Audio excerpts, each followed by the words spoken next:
He's not afraid. No, He I love him for that. On the Q&A that TK did with Dave on Wrestling Observer, Yeah. uh, Dave was like, "Do you have any comments regarding Triple H's comments about AEW and stuff?" And TK was like, "Oh no, but did you see Chris Jericho's?" And it was like, "Hey, can you read those out loud?" And it was just Chris Jericho's just saying, "Fuck the WWE, who cares?" Right? And so then Oh my he's god. like, "Oh, I have no comment, but you should really read Chris Jericho's comments." It's like, "Oh, okay, we know what you're thinking, TK."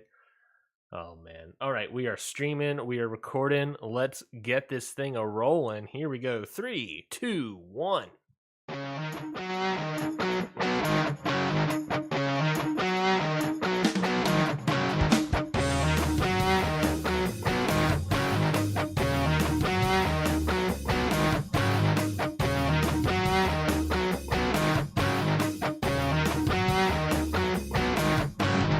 Hello, everybody, and welcome to Ring Post Radio, episode 58. Can you believe it?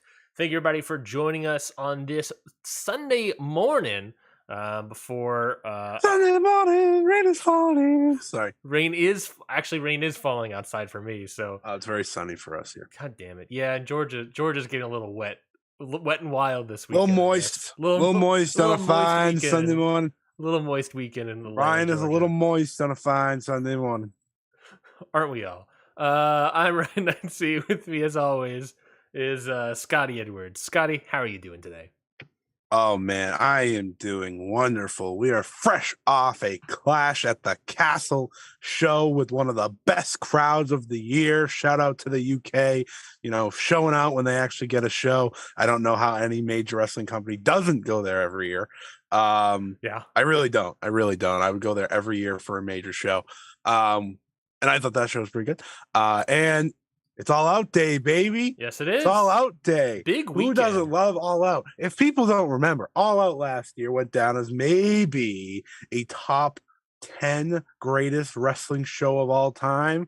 Of course, you had that amazing ending with Adam Cole and Bryan Danielson.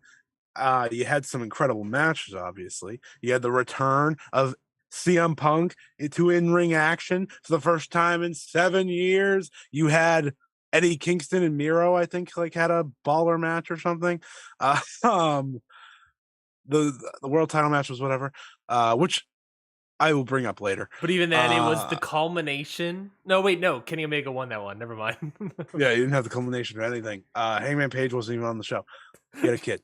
Good for him. You're right. But listen, we are going into All Out tonight. It's one of the I'm saying this right now. It is one of the strongest AEW pay-per-view cards yet. And I mean that. I know people are like, oh, I don't know. It's not that good. I don't know what you're looking at. I don't know what you expected. This is one of their strongest cards yet. We got a lot of excitement. Oh, and today's NXT Worlds Collide, which actually might be a decent show. But, no one cares about that. So Mako I'm going to watch it. So I'm going to watch it. I'm going to watch it because, we got I can't even make the joke. We got Mako Satomura, of course. I love Tyler Bate. Tyler Bate's cool. Carmelo Hayes versus Ricochet might be pretty good.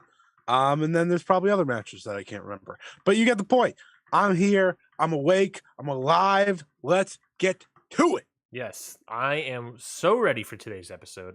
We got jam-packed. He's wearing Ring Post Radio gear. I'm wearing the while merch on the show. I'm wearing the merch and representing. You can get this on tpublic.com, baby. He's wearing merch for the show that we're recording right now. That's exactly I'm not, right. But he is. I'm wearing a headband for those that listen to the podcast recording after the fact. Yeah. And by the way, very important. I think we should say this now and at the end of the show. We will be going live.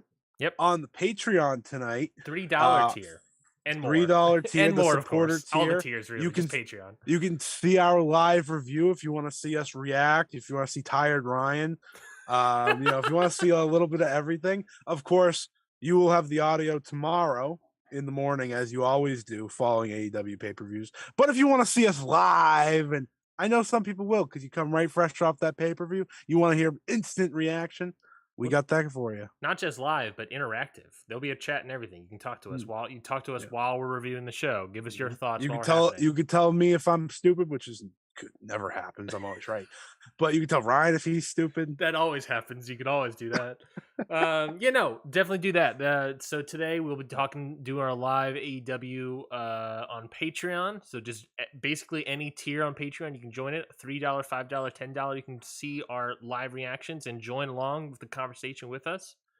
There will be the only audio version of the show afterwards. The next day at some point, whenever I wake up, that will come out.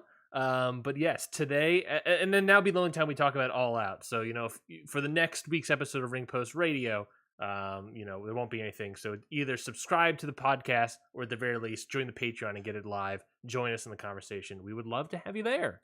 But today, I legitimately think our recordings for the All Out reviews or the AEW pay-per-view reviews are my absolute favorite because of the instant reaction.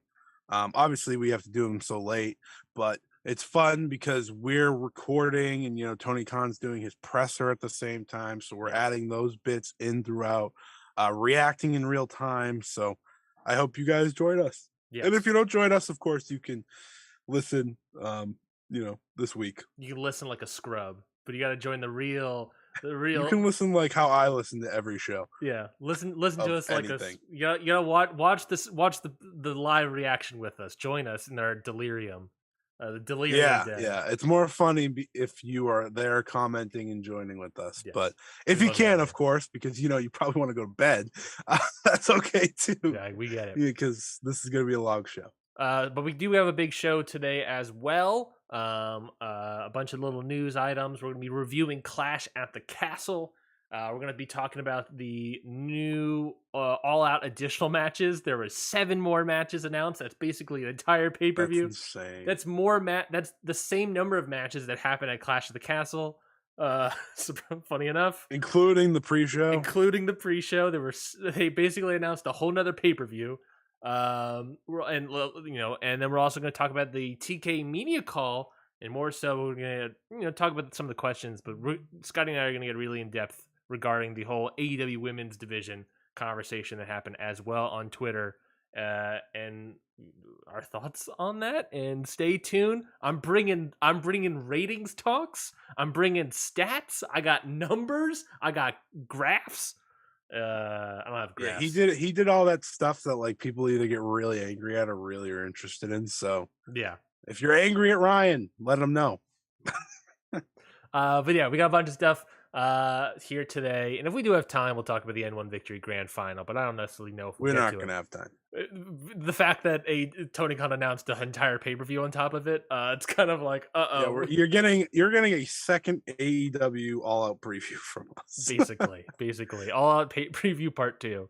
But let's get to the news first. Speaking about AEW, Fightful reported that Bobby Fish, one half of Redragon, 1/3 of Undisputed Elite, will likely be finishing with AEW, as his deal isn't going to be renewed. Dave Meltzer, Wrestling Observer, then said it's not probably. He is done. It's confirmed he's done with AEW. Whatever the deal was, either he was not offered a renewal or he chose not to be renewed. He had complained on his podcast about not getting enough matches. So that is seemingly the reason. He is upset working there and it wasn't renewed. It was also revealed later that he had a 1-year contract only, which is funny to me because it's like Adam Cole and Kyle O'Reilly got multi-years. Either way, Bobby Fish also on his podcast, which, fun fact, Bobby Fish has a podcast. He brought up a conflict that he had with Dax Harwood as well, saying, quote, FTR and us, we had a thing, and I won't really get into the details, but Dax and I got into it, and at the end of the day, we were both able to be professional, completely professional about it. But even if we weren't, it's okay. You could have then put us on TV that night or the following week, and we would have been professional. But there would have been animosity, and there would have been conflict. And still to this day, there probably would be a little bit, and that's palpable, and that's money. So he seemingly got into some drama behind the stage, big drama behind the stage. His 1-year contract is up, and he is seemingly, as Dave is saying, gone from the company. Thoughts on Bobby Fish leaving the company? couldn't be a less important loss. Uh, Well, I no, and I want to say this, sure. okay? I understand for a lot of people that the Elite versus Undisputed Era match was a big one for them, Yes. but I'm gonna be that guy. And remember, Kyle O'Reilly also got surgery this week on his neck, so it wasn't gonna happen anytime soon. It was a neck fusion or something? Something like that? Yeah, so it's gonna take a little bit. So here's my take on it. You can do that match with any third guy. The Undisputed Era, since its very beginning, has essentially always been Adam Cole and Kyle O'Reilly because Bobby Fish missed a lot of time. Roderick Strong obviously was a big part.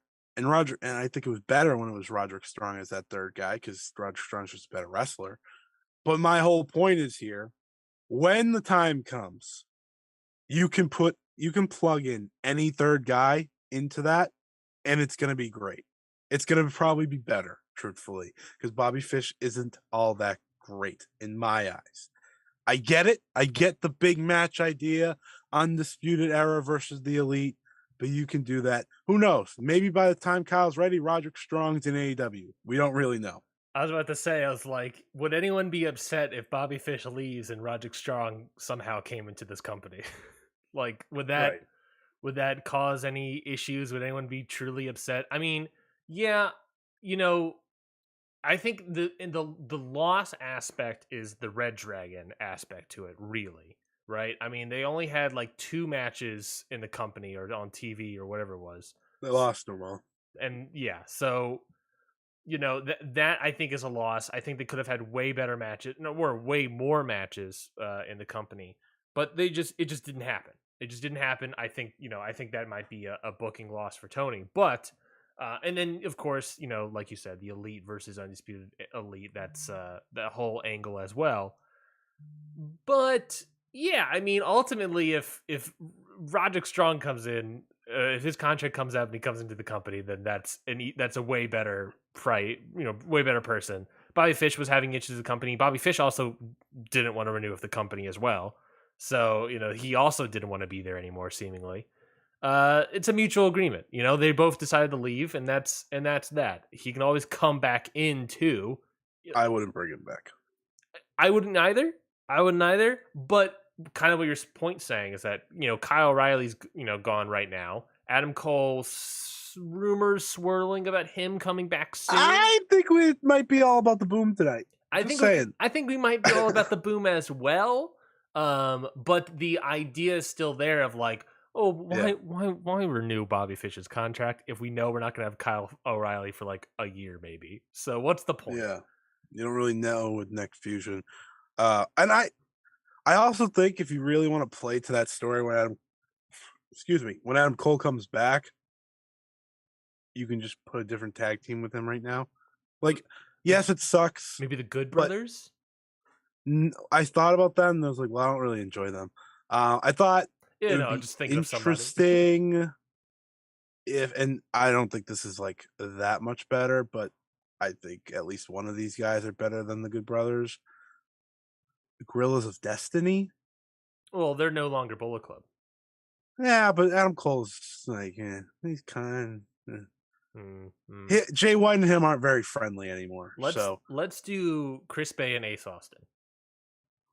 Yeah, that's pretty good. I thought Motor City Machine Guns. Yeah, that's good as well. I thought FTR, and then I remember FTR supposed to be baby faces, even though a lot of people are turning on them. How about this? How about this? Ready? Let me hit you with this one. Ready?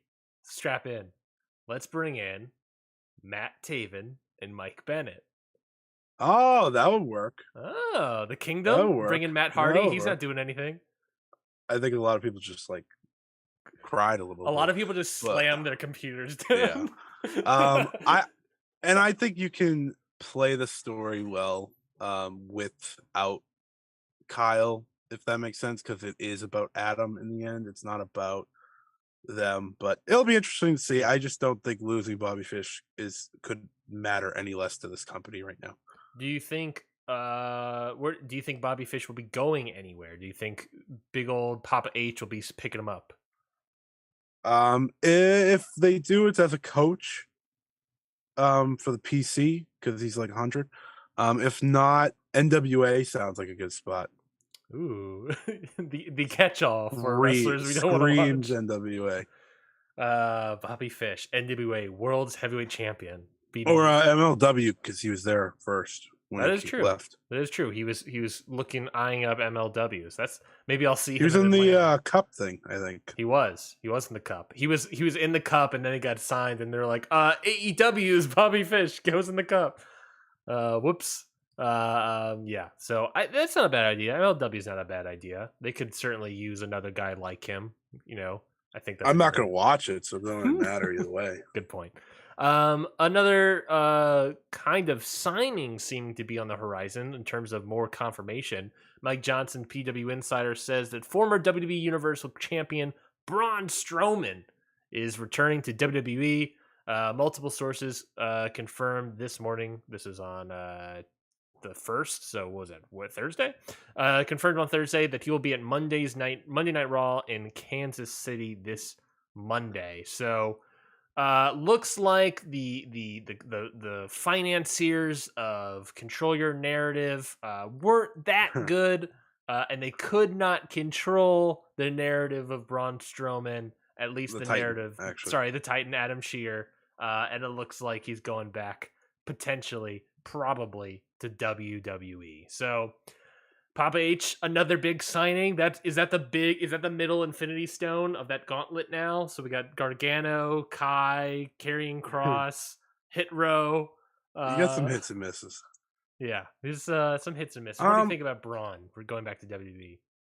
I think okay, so like I know everyone's initial reaction is like ugh, because Braun is obviously steer people the wrong way. He's As Triple H said, a controversial figure. And for me, the way I look at it is very objectively in that he's a former world champion in that company. Mm-hmm. He's a guy that Omos could not be, and that's a good athletic giant. What did happen to Omos? I totally forgot about him. Triple H got a hold of it and said, "Yeah, this guy stinks. We're gonna move on." I think it makes a lot of sense for WWE. Mm-hmm. I think it's a signing where you get a guy that you can plug into multiple stories, whether it be main event or mid card. Mm-hmm. He can give people big losses. He can be a big win. Mm-hmm. I think it makes a lot of sense for them. And, Triple H has talked about this, but it's about, or this has at least been reported, is that he wanted to beef up the main roster in terms of just the talent they have. Mm-hmm. Even if we as a unit don't say like, Karrion Cross is amazing or Dexter Loomis is like a must get guy. Yeah. I think when it comes to Braun is that you're going to bring in a guy that people actually know. Mm-hmm. Like your casual WWE crowd will react to when his music goes off. Yeah. Because he was very over at one point. Yeah. He was red hot at one point. They obviously didn't work that, but I think you can get back to that point. I think he was always a really good monster babyface. As much as I didn't again love him, mm-hmm. but he's had some decent matches with the right people. He's not awful or anything. It's not like you're like I understood the fights against Cross and Loomis. Yeah. And that's because they never proved anything there. So it's like, why did they like the two guys you bring back instantly? Strowman did. So it makes a lot of sense to them. Beefs up what they need to beef up, which again is their main roster. And it is what it is. It's not really a big deal to me. Well, I feel like the bigger point that no one's talking about is, obviously with Vince gone, that now if you bring in EC3, I have some problems. I think the bigger point that no one's talking about is with Vince gone, the new co-CEOs, right? I don't know what they're doing finance wise, but the budget seems to be doing way better suddenly. All of a sudden the budget just got way better. We can undo those budget cuts. We can slap some money back on in terms of our expenses. We can slap on a contract of a 6-figure contract for Braun Strowman again. He can get back in there, man. We can bring these people back. Our budget's fixed. We've solved our issues. So good job, WWE co-CEOs. Man, I can't believe Nick Khan released all those people, man, just to bring half of them back. How dare you? I cannot believe he did that. Vince would never cut them. Vince would never cut those. He never would have cut those guys. And don't get me wrong, I think we all were part of that conversation where it did feel like it was Nick Khan, but we know now. Not only that, man, but Triple H even acknowledged that when people were getting in that Ariel Helwani interview, Triple H even said, he's like, when all the cuts were happening, people were he was getting dogged on the internet. Nick Khan is getting dogged on the internet. And he's even acknowledging Nick Khan, and he even said Nick Khan had nothing to do with anything. Yeah. Well, then who did? Yeah, I think, like, if you look at all the moves Triple H has done, in terms of a lot of them, in terms of roster, a lot of them make sense for WWE. Does that make sense? Because they're trying to do a middle ground here where they have that Vince McMahon type WWE, but they also have the in-ring based WWE because it caters to a little bit more of everyone, if that makes sense. Yeah. I think Clash at the Castle really highlighted that for me, of like catering in every way WWE can, and we'll talk about that in a few minutes. So, like, to me, Braun makes sense for a certain part of the crowd. Yeah. Maybe not the people that we talk to on Twitter, but it's going to work for a lot of people. Yes. And that's why you make that move. It makes you money. And that's why I think if they bring him back, Bray Wyatt makes a lot of sense. I was just about to bring him up. Is that at the time of Bray's release, we all were stunned by it because, and we talked about it on the show, is that what other company making money for them? What other company can do the kind of storytelling stuff that he wants to do? We were like, maybe Impact, maybe Freddie Prinze Jr.'s Freddie Prinze Jr. apparently. Yeah, like the idea of like the WWE core audience is way different than the average wrestling fan, and what they like is those sort of things. They like the Braun Strowman-esque character. They like the Bray Wyatt-esque character. Yeah. The people that left WWE's TV show watching are now slowly coming back. Whether or not they stay when these people come in is one thing, but they're at least coming back a little bit. One of our listeners, Jason, great guy. Love him. He told me that he watched Clash at the Castle, and that was the first WWE show he's watched in years. Yeah. And he walked away saying that was good. Yeah. Like, he walked away from it saying, like, oh, I didn't regret that. And again, we're going to talk about it, but I think that plays to Triple H's vision. I know people are like the dog on Triple H, and listen, not every move I agree with, but I get it from a business standpoint and his mindset. From WWE's perspective. Yeah. Make things so I get it, because you want all these different types of characters. You want all these different types of builds, right? For every Johnny Gargano, you bring back a Braun Strowman, right? So, like, I get it. That's a great point. It's like one for me, one for you. For Triple H. And we all know he loves Johnny Gargano too, so it's not saying that hurts. But the fact that a wrestling fan like Jason doesn't watch anymore could come back, watch it, and say, oh, that was good. Like, I enjoyed multiple matches on the card, I think speaks to what Triple H is going for. So Braun Strowman makes sense for WWE. Am I going to be jumping out of my chair to see Braun Strowman wrestle? Absolutely not. But it is what it is. I don't care enough to be like, oh, I can't believe they brought Braun Strowman in. I don't give a shit. Yeah. Yeah, this is a great point. Well, let's move on. Speaking about WWE, let's move on and talk about Clash at the Castle. Again, it happened yesterday for us in Cardiff, Wales, UK. One of the few places, according to Triple H, that have castles. So it was a good place to have the show Clash at the Castle. Instantly, presentation for the show in the lead up, match graphics, videos, some of the best stuff WWE's done in a while. Yeah, you can sort of start seeing it's I've heard this conversation before, is that whether or not the average WWE fan will notice the subtleties, but you and I notice Mm, these subtleties. Like they are yeah, doing things slightly different, ever so right. slightly, which I kind of agree with. Like I think maybe they could have ripped the band-aid off and Triple H just does his Triple H booking, but you also have to remember it's like, well, there's a core, the majority of our 2 million fans liked Yeah, Vince McMahon stuff, so we kind of have to right. do that and maybe slowly adjust them. But they're doing things. I thought I thought the LED screen of the castle build was Mm, cool looking, legitimately. yeah, that was like their best one of those they've ever Yeah. had. I thought it'd be cool if it was the stage, but it's Yeah, a cool way to do a stage kind of like look, but on a cheaper level, and yeah, still kind of have like a cool thing happening there. yeah. The size of the stadium was great. It felt very much like a stadium. I don't even know if it properly was. I mean, Principality Stadium. I don't know what I think it's a 70,000 yeah, spot 70,000 place seating. venue at least. So yeah, They said they had 62,000 people in attendance. yeah. They didn't extra sugarcoat it as much as people expected. No, they It was packed though. it was packed. The crowd was hot.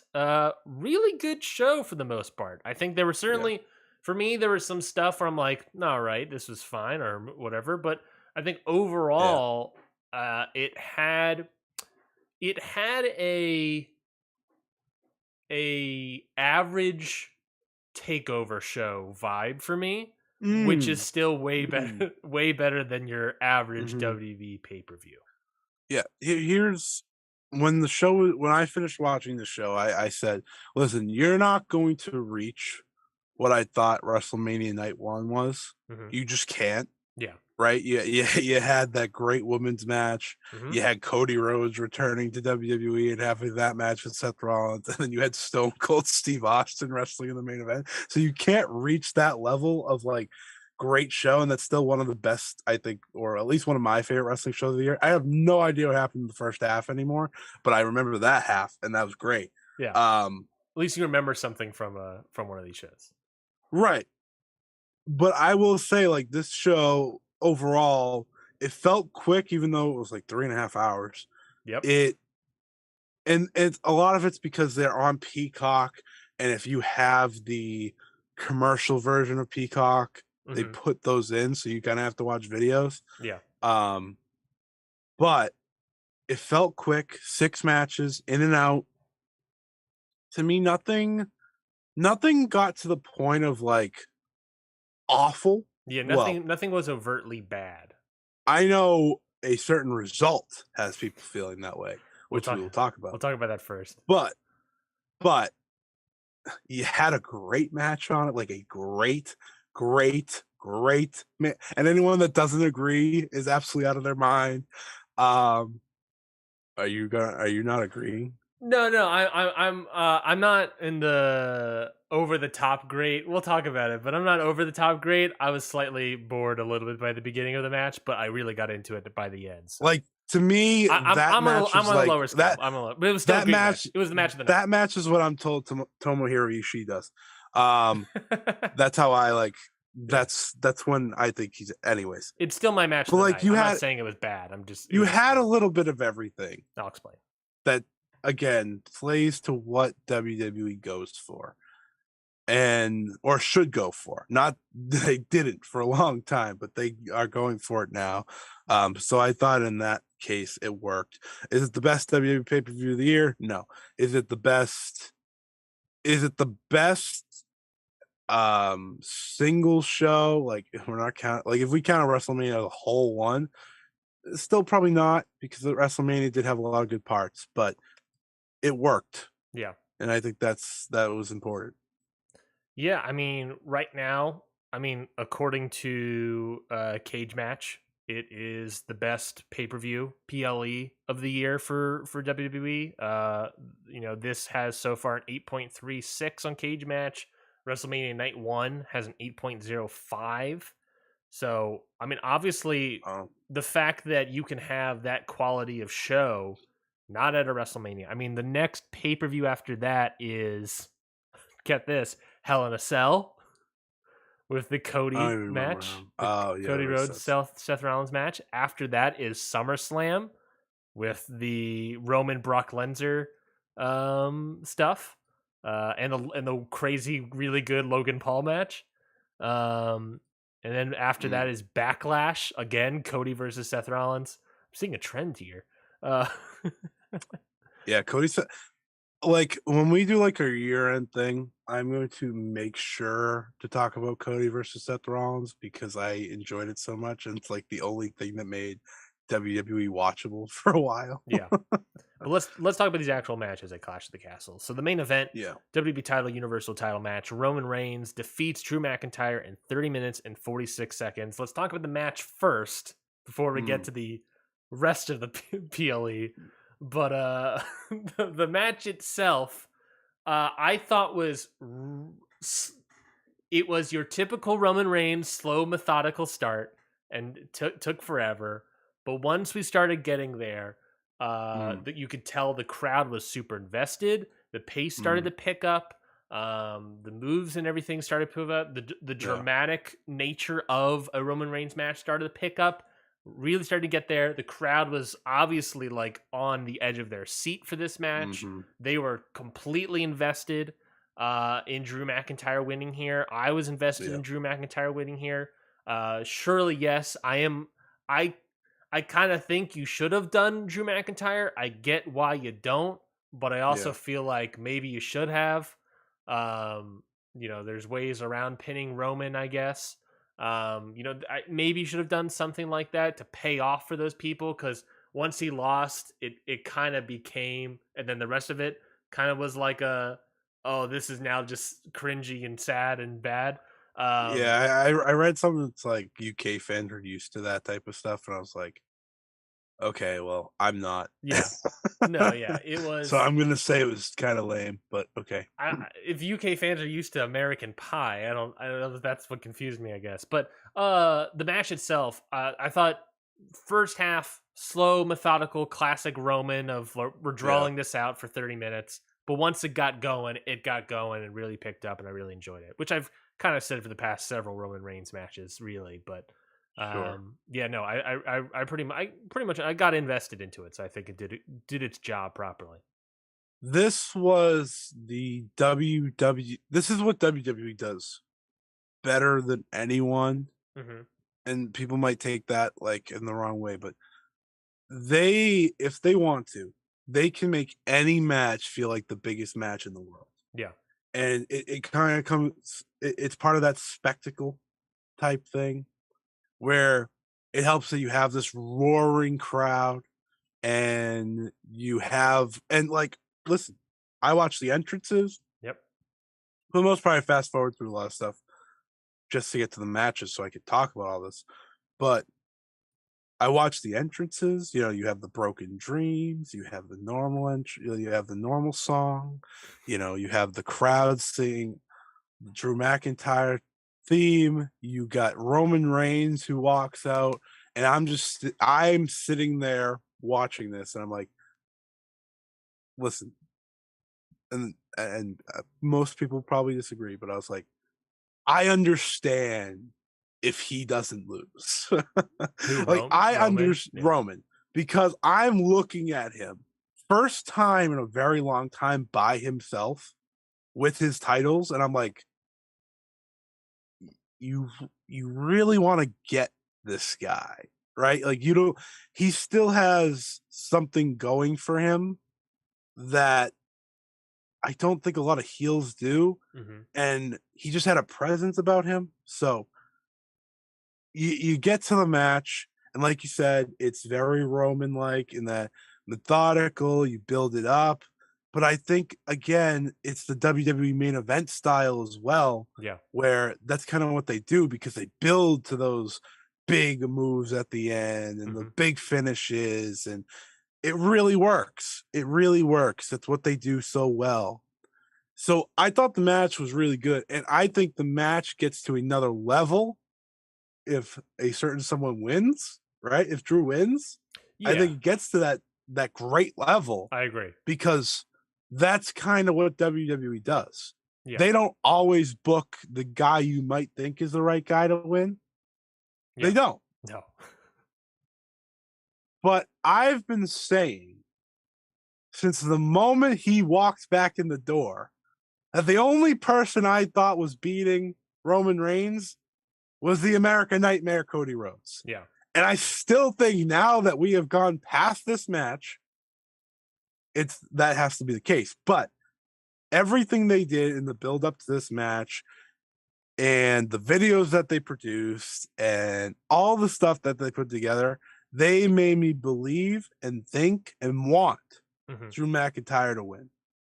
And sometimes at the end of the day, the right guy doesn't win. I don't think it will be that hurtful for WWE for Drew to lose. I don't think it hurts them all that much. And that's kind of the WWE thing where the people don't matter as much as the brand. But I think you can still make this Roman Reigns reign work. hmm I like the addition of Solo Sikoa to the bloodline I do because too. I always thought it was stupid acting like he wasn't related, but also he was related. Yeah, So I actually like that. yeah, It'll just be interesting to see how we get there because now you have Sammy kind of beginning to turn babyface. And it feels like him and Kevin are probably going to beat the Usos for those tag titles, which is pretty awesome. You know, you have Roman, and I honestly don't think Roman's shooting carrying cross. I think that's going to be with Drew. I think it's going to be Drew and Cross. Based off what we saw yesterday when he threw the bottle of Drew, like that seems like where they're going. I could see maybe a triple threat if it came down to it. Yeah, but now that you didn't have Drew win this, Yeah. Roman can't lose to anyone besides Cody Rhodes. Yeah. You brought up a great point about like this doesn't really hurt WWE that much. I mean, what if anything, if it hurts anything, is just the idea of like it's the booking isn't like vastly They got me to changed. bite so bad They got me to on bite that very well. last Yeah. Claymore. But it's like the idea that W hasn't like booking hasn't changed rapidly. It's like the Right, hometown guy right. still losing. But I feel like what this match did do, and just in just not the post match, but in just the match ending, I feel like it kind of hurt Drew McIntyre Yeah, because I I think think he was going to get hurt no matter what if he lost yeah, I think what this does is because they build him showcase. so well. Yes, this showcase to me Drew's ceiling in this company Yeah, is a really good challenger to the world title, but hmm might not ultimately be world champion. Maybe one day, but he had that like reign he already had the reign. It's like what is this too. Kaito? What is Actually, this he was Kaito 2 times. Kiyomiya? It would be better if he never had it. If he never had the first reign. But now that he has, it's like, well, he's already been there and we're trying to get back there. I think at this point he's almost a really good challenger, but ultimately, I just don't know if I could. His credibility of losing in this spot, hometown, built up incredibly well, and then losing, it a lot of it went right out the Yeah, door, and I think that is really tough for Drew McIntyre. I've been someone which is kind of crazy because like I didn't fully care about WWE all that much for a while. Sure. But I've been someone that thought Roman Reigns shouldn't lose his title for like a long time. This was the first time I was like, oh, you know what? I get it if he does. He probably should. Yeah. And I don't think that's really anyone's to a fault. I think it's actually been me thinking Roman has been good his entire reign. Even if I don't love every single title match, Yeah. he just feels like the guy. And it happened after all these years, right? Yeah. And naturally, I think they've built someone up better than Drew McIntyre. If Drew McIntyre didn't have the hometown situation going on here, That's a great point. no one for a second would have thought he should have won. I'm That is sorry. That's just the no, truth. that is a fantastic point. If this was No one would have thought so. if this was Providence, Rhode Island, or this is day one in If Atlanta, this was Georgia, Los Angeles WrestleMania next year, no one even thinks that much. maybe it's WrestleMania, maybe. Yeah, but, WrestleMania, maybe. But that's my Yeah, point. You're yeah. saying maybe. You're not saying definitely. You're saying maybe. Yes, that's a great, fantastic Right? point. I watched the guy in the match before this feel so much more naturally over. And he's been that way throughout the entire year. Mhm. And I know people hate to acknowledge that he's a good wrestler nowadays, but there's a story that's unfinished there from earlier this year. Seth Rollins feels like a match you need to still do Mhm. with Roman Reigns because Seth Rollins is the only guy that has beaten Roman Reigns in this entire title reign. So that's another match you have. Yeah. And then I go back to Cody. Obviously, Cody's the number one babyface in this company, like it or not, people. Yeah. They give him special videos to hype up his return because this man is going to walk out. I don't know where the Royal Rumble is this year, but he's going to walk out at the Royal Rumble. He's going to win that damn thing, and he's gonna go and face whoever for the titles. And it probably should be Roman Reigns because that's the biggest match you have unless The Rock walks through the door, which I don't think he's going to. It's just how I feel. In Los Angeles, Roman Reigns versus Cody Rhodes, 1 year after the man came back, finally winning the world title that matters to him. Yeah. Right? I think to me, it's a story that writes itself. You can get there with a Sami Zayn match. You can get there with a Seth Rollins match at Royal Rumble or Survivor Series. I think it works. I think it does. I really do. I think you can get there. Again, with the Drew McIntyre thing, I was so invested. I thought he was winning. I really did.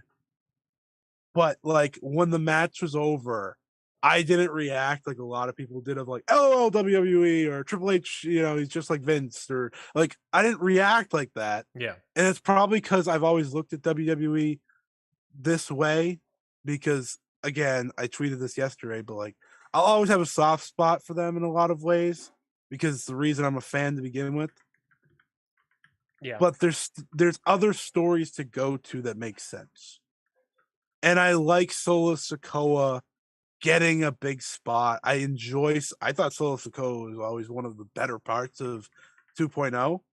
And now he can, now you can build him up naturally. I think there's a lot of ways to go here. I'm excited. I'm actually excited for where they go next. It sucks for Drew because he ended up looking like a little loser at the end. Oh, that post. Can we talk about that post match?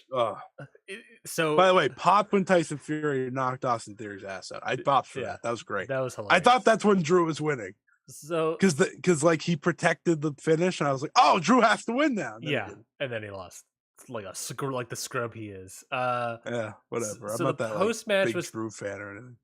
Tyson Fury came out, shakes hands with Roman for some reason, and then congratulates Drew on looking good in defeat, basically, and then he sings American Pie to him, which, as far as I can tell, is something Tyson Fury does after his fights. Is it okay? Because I was like, it's not something that happens in Wales. I realized like a lot of people were probably really confused with that. I think it's still bad because like when Tyson Fury does it, he wins.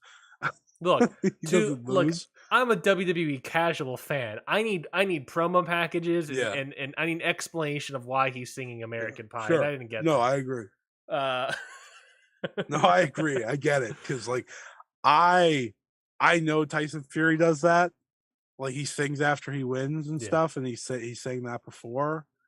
But it's like, what is happening? I had no idea what's happening. And then Drew McIntyre like thanked the crowd and tried to get him to sing Sweet Caroline. That's when I was like, oh, this is dumb. It felt it's funny. They were trying to replicate the SummerSlam '92. Instead, they got SummerSlam '93 with Lex Luger, and with the confetti celebrating his loss at SummerSlam '93. Uh, it's, it's just it was so cringe, so incredibly cringe that like I spoke that the loss to this was him showing the ceiling. This post match was like, I don't want to see this guy in a world title match again. Get this guy off my television. Yeah. Holy No, crap. I think that's fair. It was bad. It's so freaking bad. And like I didn't watch this live, so like after I watched it, I like went to the timeline and I was like, oof, this is it's a lot, people. It was incredibly cringe. It was incredibly bad. But let's move on. Semi-main event: Seth Rollins defeats Riddle in 17 minutes and 21 seconds. Second best match of the show for me. Yeah, I thought this match was really, really good. I think, if I recall level correctly, below where I expected it to go. Yes. Yeah, but still really good. I agree with you. My expectations were higher for this match, but it definitely was still very good. What I just want to talk about also here is that, like, how did you feel about, or did you care at all about every match except for 2, 4 out of the 6 matches having the heel go over during the show, and then there's 2 matches where the babyface went over, but Rey Mysterio got beaten up at the end of it, so kind of a wash. But how did you feel about a lot of heels going over? I think the right people won all their matches, except we just had the Roman Drew conversation, so like sitting here, I'm okay with Roman winning. I know a lot of people aren't. Yeah, but I always thought Seth Rollins had to win because he has the momentum. Matt Riddle does not. And congratulations to Riddle for getting his first name back. I think Riddle is a weird guy. Yeah. Well, we know he's a weird guy. But like booking him, it's really weird because he has his fans, obviously. He's over. Yep. But I almost feel like he should never win a feud because it's like I don't take him seriously as someone that is going to be world champion. I think he's a mid-carder who you can bring up to those matches. Yeah. And that's about it. And I think that's his role. I think we've seen that is his role. It's a good role because he gives you good matches and he gives you good feuds, because I thought this was a good feud. And I think them moving it made sense in the end because, like we talked about last week, they built up a story. They made it make sense. Mm-hmm. And Seth Rollins, he was the most over guy in this match. Yeah. Easily. So was he really the heel? Yeah. That scene of him doing the as they sang his song, that was incredible. Like that was awesome. And him doing the Randy stuff, that was great. And then winning with the super stomp. Yeah. That was sick. Cause I was like, yeah, fuck Riddle. Yeah, fuck him.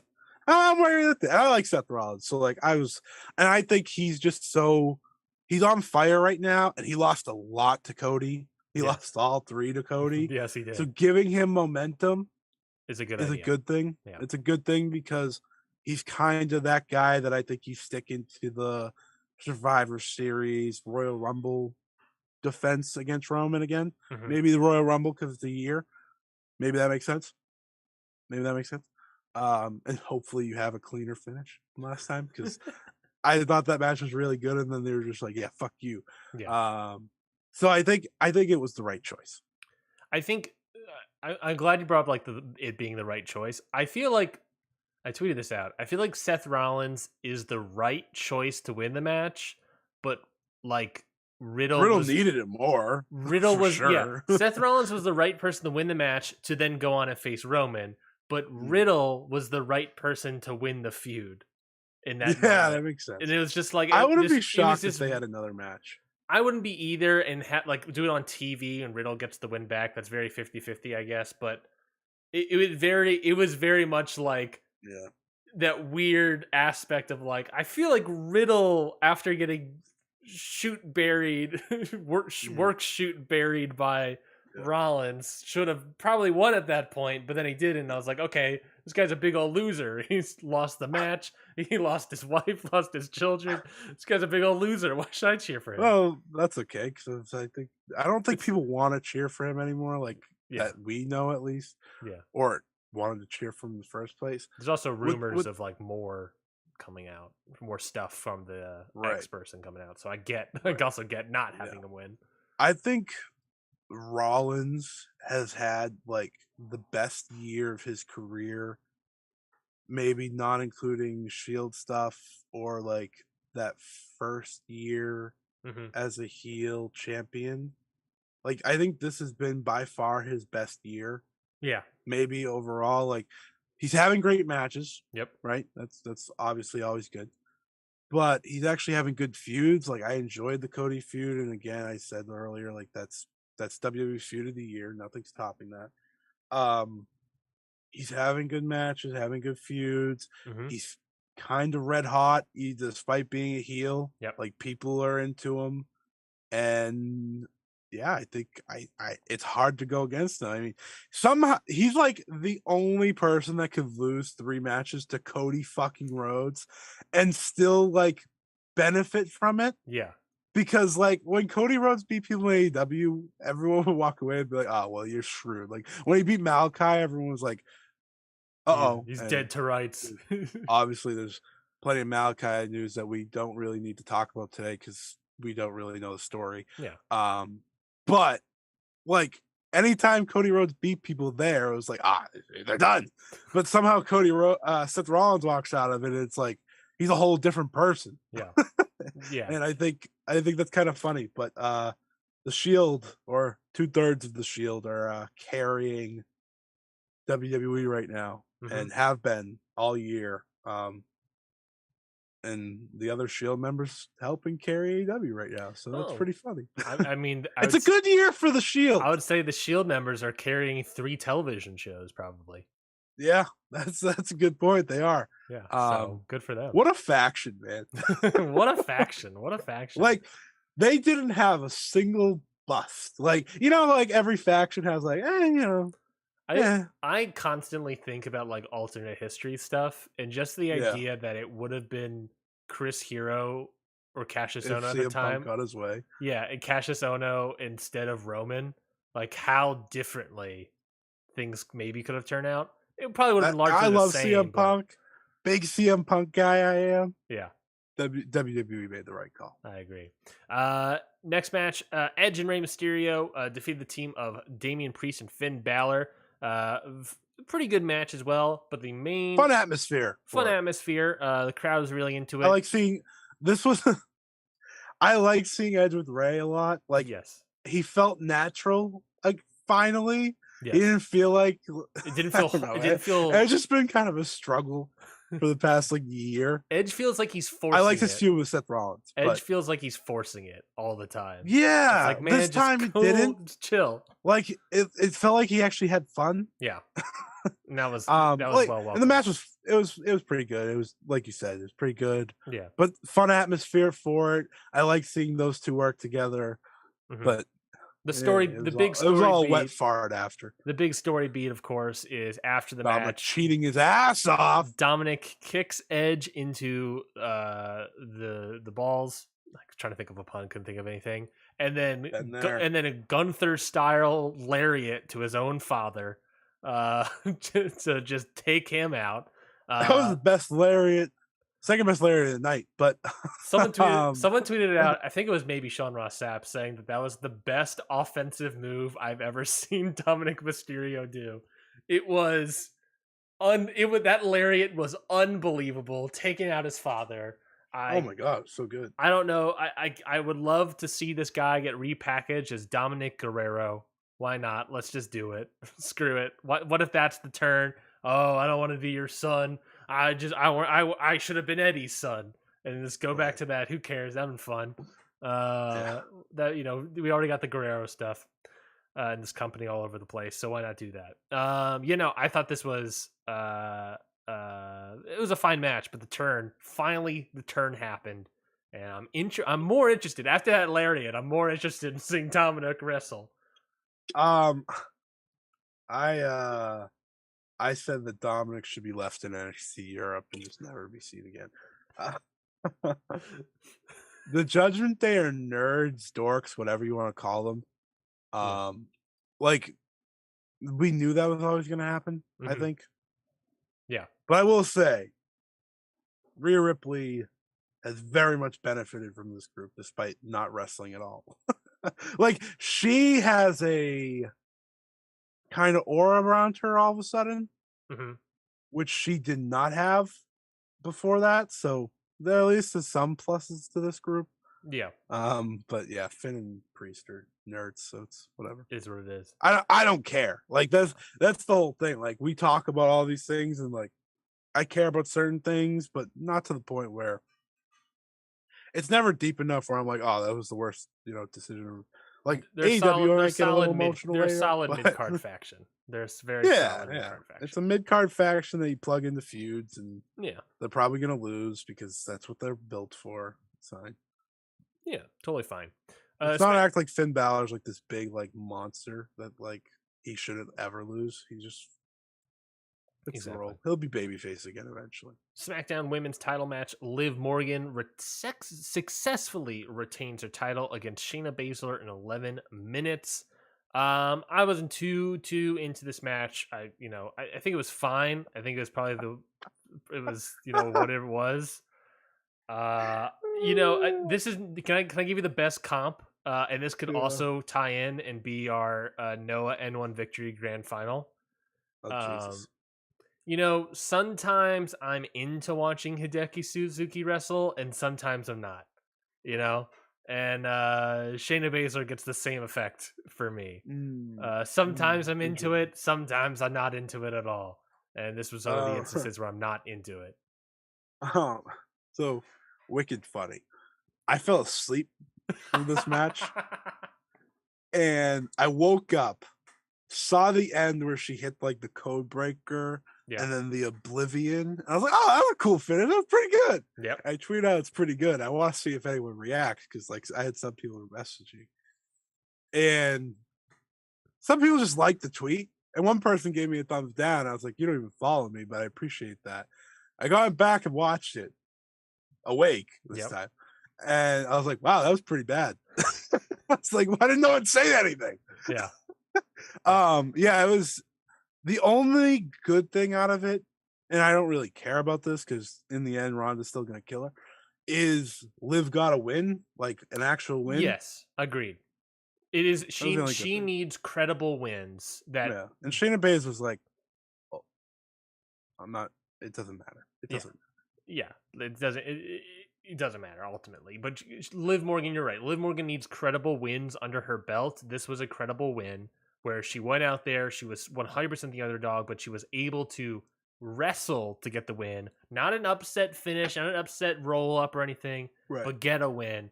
We need to get more of her under her. It's the type of win she needs to get to build to the Ronda match. Yes. So that she's not like a 100% she's going to lose the title. Well, she is, but well, yes, but at least like, she can be competitive in the match. Yes, agreed. Or slightly agreed. Unlike last time. Agreed. WWE Intercontinental Title match: Gunther, who was brought out with oh man, that was amazing entrance. What's Kaiser, Ludwig Kaiser, and Giovanni Vinci. The Imperium is back together.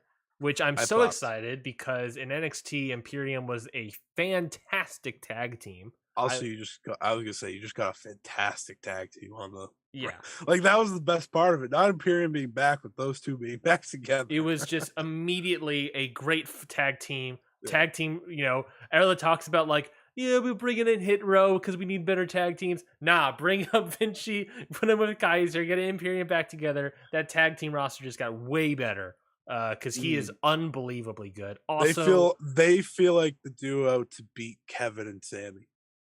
Maybe if they get built up enough, maybe. Yeah, for sure. Well, I'm hoping that Imperium is built up. That match would also be very good.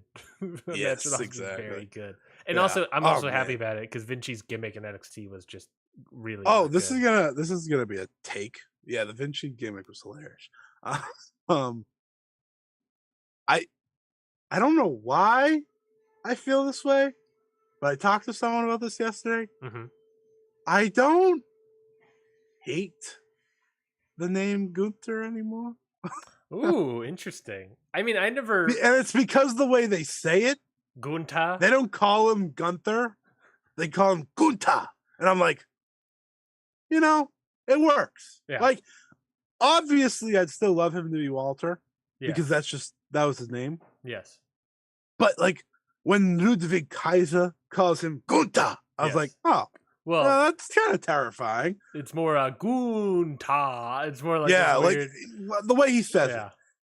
it works. And I was like, that's not that bad. And the Ring General, I was like, Yeah. I like it. I like the presentation. I think I And got they want mocked to more. Go ahead. they want to trademark it. So it's like at the end of the day, I get that too. I think it ultimately got made fun of because on paper, most It's Americans Gunther. read it as Gunther, and it's like, what the? What do Yeah. you mean you're calling him Gunther? Right. But now it's Gunta. And it's Yeah. like, oh, okay, I get it. Kind of like when they call him Walter, because Walter's kind of funny just to say out loud. Yeah. Unless you're like Walter White. It's like Gunta. Yes. Like, see, it's like it's the way they say it Mhm. that works. And I was like, okay, I don't mind it anymore. I'm still gonna call him Walter. Yeah. But Well, it was Gunta who successfully defended his title against Sheamus in what was a all-out brawl, unbelievably hard-hitting match. I just I understood where you wow. come from, like with the beginning part. Yes, yeah. 'Cause, like, To be clear, this was the match I was talking about before. Where like I was yeah, not really into the beginning of the part, so I didn't get into like the overall like holy crap match of the year contender sphere. But it was it still wasn't a match of the year contender. yeah, it was But still it was incredibly good. it was step below for me. Yeah, And that's not a bad thing. It's for me is in the WWE match of the year contender conversation. Easily might be Good point. the match of the year. I think that's my way of looking at it.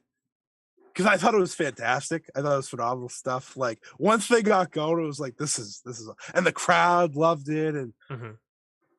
and Walter's just so good. Like this guy, like maybe chopped him the entire time, Yeah, and it didn't matter because like the way he chops, it feels different every time. He went overhand, backhand to the face, backhand again. Oh, and to the neck. It's just and like the way they did it of like Sheamus getting dominated and Yeah. destroyed, and then him fighting back, and I was like, man, Sheamus has a baby face. Like that has wheels if you want to go with it. it had it was unbelievably brutal, but it had an unforeseen level of psychology that I wasn't Yes. expecting, and like doing the whole calling back to Sheamus's back, issues, and then that was- using that as that was the brilliant. finish. I was like, wow, all right. The- I was not expecting a level of psychology in this match.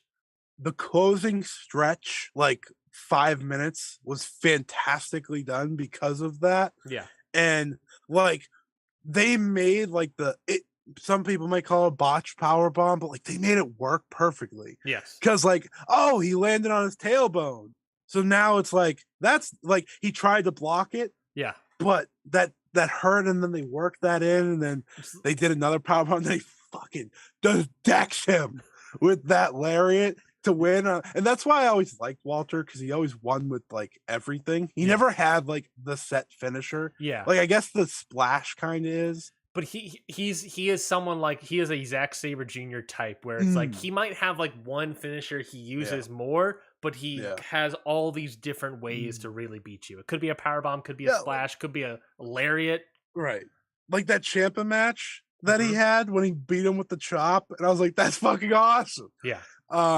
Like that was great. Or the Dragunov match, obviously. I didn't think it hit that. It wasn't that Dragunov match, and I didn't expect it to be that. Yeah. But it was even better than what I expected to be. I expected like it was an absolute brawl. It was big meaty men slapping meat. It was, it was fantastic. Like you said, the way that because Sheamus had the story of he's never been Intercontinental Champion. Yep. Which I still cannot believe they've never done that story until now. Oh my, no. Well, I can. We know who's running it. That's true. And now it's a good story for the rest of his career to go with. Like that's Completely and agreed. and you know what's so funny? I thought this match was perfect. It was like everything in the ending that the main event wasn't. That you had the fighting baby face who was emotional and wanted to get that title, Mm-hmm. and he wasn't even a baby face. That's the best part. Sheamus isn't a baby face, he's a heel. Yep. And you have Walter who's just destroying him, but Sheamus keeps fighting back and fighting back. Like when he hit the power bomb and he gets up, he's like, all right, just fucking kill me. And he does, and it's like that's kind of how Drew McIntyre should have went out. Yeah. And Yeah, because this also was a face turn as well, by the way. Like that's what happened here. Oh yeah. And the post match Yeah. was fantastic. Like that's how Drew should have went out. Yes. Right? Not singing and dancing and like that was wanting perfect. to party. Right. Like that match was everything that I wanted it to be. Yeah. It elevated the Intercontinental title. Like now it feels like that's the workman's title again. Yeah. And I always thought that putting it on Walter was the right choice. Yep. And now like I'm very excited because are they going to do Imperium versus Sheamus, Butch, and Ridge? Feels like it. That's awesome. Feels like it. And like Butch is becoming Pete Dunne again. Yep. Slowly, right? Yep. So it's exciting. It's actually like they legitimately have something exciting now on SmackDown without the world title involved because Gunther is so good and he's got his group back. And guys, Giovanni Vinci is like one of the most underrated wrestlers in the world. I think so good. He's so good. He's unbelievably good. I also Fabian Eichner. I will also say, say, don't know who that is, by the way. I'll also say that you know Triple H wants to do more long-term storytelling. Sheamus should still kind of beat him, maybe. Sheamus should beat him, if not at WrestleMania. I also don't think it should be WrestleMania. I think it should be at Clash of the Castle 2 next year when he wants to do another one. And maybe do that one in Ireland, right? Yeah. I did think about this. And then it could also easily be the main event. You build it up for the year. It could do the main event just like SummerSlam was in England. It's right. That'd be awesome. It's right there. I would love that. I would love that story. It would be a great story, and then that is the culmination of Sheamus's year-long travel to get the title that's always eluded him. And then by then you have Gunther having the year-plus long reign, so it's okay for him to lose. Yep. Too. Establish the title completely. I did think about this. I wouldn't be shocked though if Triple H begins to push and develop Pete Dunne for that spot too. True. I did think about that. I like the Sheamus story better, because of what I saw yesterday and how invested people were. But I just wouldn't be shocked. And also, I can see Pete. I remember the Walter Pete Dunne match. That was fantastic. I would not mind seeing that again. I think Pete Dunne could be he breaks away from that group and becomes his own person. That's a good challenge. That's a good pay-per-view challenge match. I think that's how you can kind of make him Pete Dunne again. Yeah, is that challenge? Is I don't want to be Butch anymore. Would be. Wait, hold on. Pete Dunne's with Sheamus. Never mind. Hold on. I guess it still works. He can still challenge. Because he can show like Pete Dunne fully in that match and still lose. Also, I wouldn't mind if we got Walter versus Tyler Bate again. Just saying. I don't forget that match. And I need to go back and watch that match, but like I remember that being fantastic. There's a lot of ways to go with Gunther and Sheamus now, which is cool. I think Sheamus versus Roman Reigns is another match you have. If you're gonna have Sheamus as the babyface, for sure. Yeah, I completely agree. And they haven't done it yet. They haven't. They weirdly haven't. They actually haven't done that yet. And then opening up the show at Clash of the Castle was Damage Control, Bailey, Dakota Kai, and Io Sky defeating the team of Alexa Bliss, Asuka, and Bianca Belair. The right people won. Yeah. How hard was that to have the right people win? And not just you messed it up on Raw. So not just that, but it was also Bailey pinning Bianca Belair, the women's champion, to get that win. So not only get the right people to win, but now we got a title match. They hit all 3 finishers, but yes, Bailey did Yes. do that. I think so the way I watched this match was some of it was good, had good parts. Obviously, they're learning still together. This was Mhm. their first match together despite debuting over a month ago. Yep. Obviously, Io and Dakota have been working together, and you could kind of see that, but they haven't worked with Bailey yet. Yep. So you could see like bits of that, like, oh, they're not fully on the same page yet. But I also got like some feeling of the Shield in the way they work their match, Mhm. like with the beatdown. And so I think they're going to be really good. I think there were some really good parts in here, some not so good parts, a little clunky, but it did the job. And I think this damage control group is really exciting. Mhm. So let's not mess them up again. All Yeah. right. I feel like they got some momentum back by beating Bianca of all people. I think this was a fine match. There were some, like you said, communication issues, Yeah, some stuff that just didn't really quite work together between both teams, and for between sure. both teams, connecting as well. Um, Mhm. but ultimately, fine match for what it was. I agree. It was, the first time Damage Control ever was a unit in a match, Yeah, which is crazy. so they have a lot of stuff to figure out. Which I'm I thought surprised they would they have wasted that on Raw I'm eventually surprised that they didn't do before. that on like a house show or something to try to. I know. That's what I checked. I was like, they must have had a house show match. They didn't. Yeah, I mean, this is And Bailey's. Bailey's only wrestled twice before this. This was her fourth One time. of them was against Aaliyah, I think. If you count the house shows, this was her fourth time Oh, fourth. wrestling. Yeah. So like again, that's also like getting used to wrestling with the injury and Yeah. or post injury and getting used to a group, and like there was a lot that they had to get through. And I think there's signs that they're going to be really good together. I think Hmm. that's my biggest takeaway, Yeah. which is good. I think ultimately, I think kind of what we're alluding to is that this match was a slight disappointment, but an understandable disappointment Mm, in that way. Is mm, that we both get why it didn't quite live up to expectations, and yeah, hopefully, if they do this match later, we'll right. have all that stuff ironed out. And certain parts of it, like had good stuff. Like I said, like it also depended who was in the ring. Yeah, yeah, yeah, Like yeah. Alexa Bliss seemed very off, Yeah, she did. very off. Yeah, Um, I didn't want like to say Asuka it, and but she Io were was. like seamless, and they've also been working on house shows, so like Hmm. that helps too. And as you know, they've worked together before, so that's not crazy. But yeah, Alexa Bliss made a lot of it clunky. Yeah, Um, she was and really the key it person wasn't in just point. her; everyone had a little like clunkiness, but like that was like glaring. Which you also have to remember that Alexa She Bliss. doesn't wrestle either for a while. No, but she was the replacement of Becky Lynch, Yeah, right? Like this would have right. been Becky's spot. This would have been a bigger match. That is also true. And I thought, and they built it up pretty big, but I think there's a lot to take out of it that's positive Hmm. too, which is nice. The trick will be having to find threesomes to go against them, Yes. Yes. which they figured out for the Shield, Yeah. so they can probably do it here.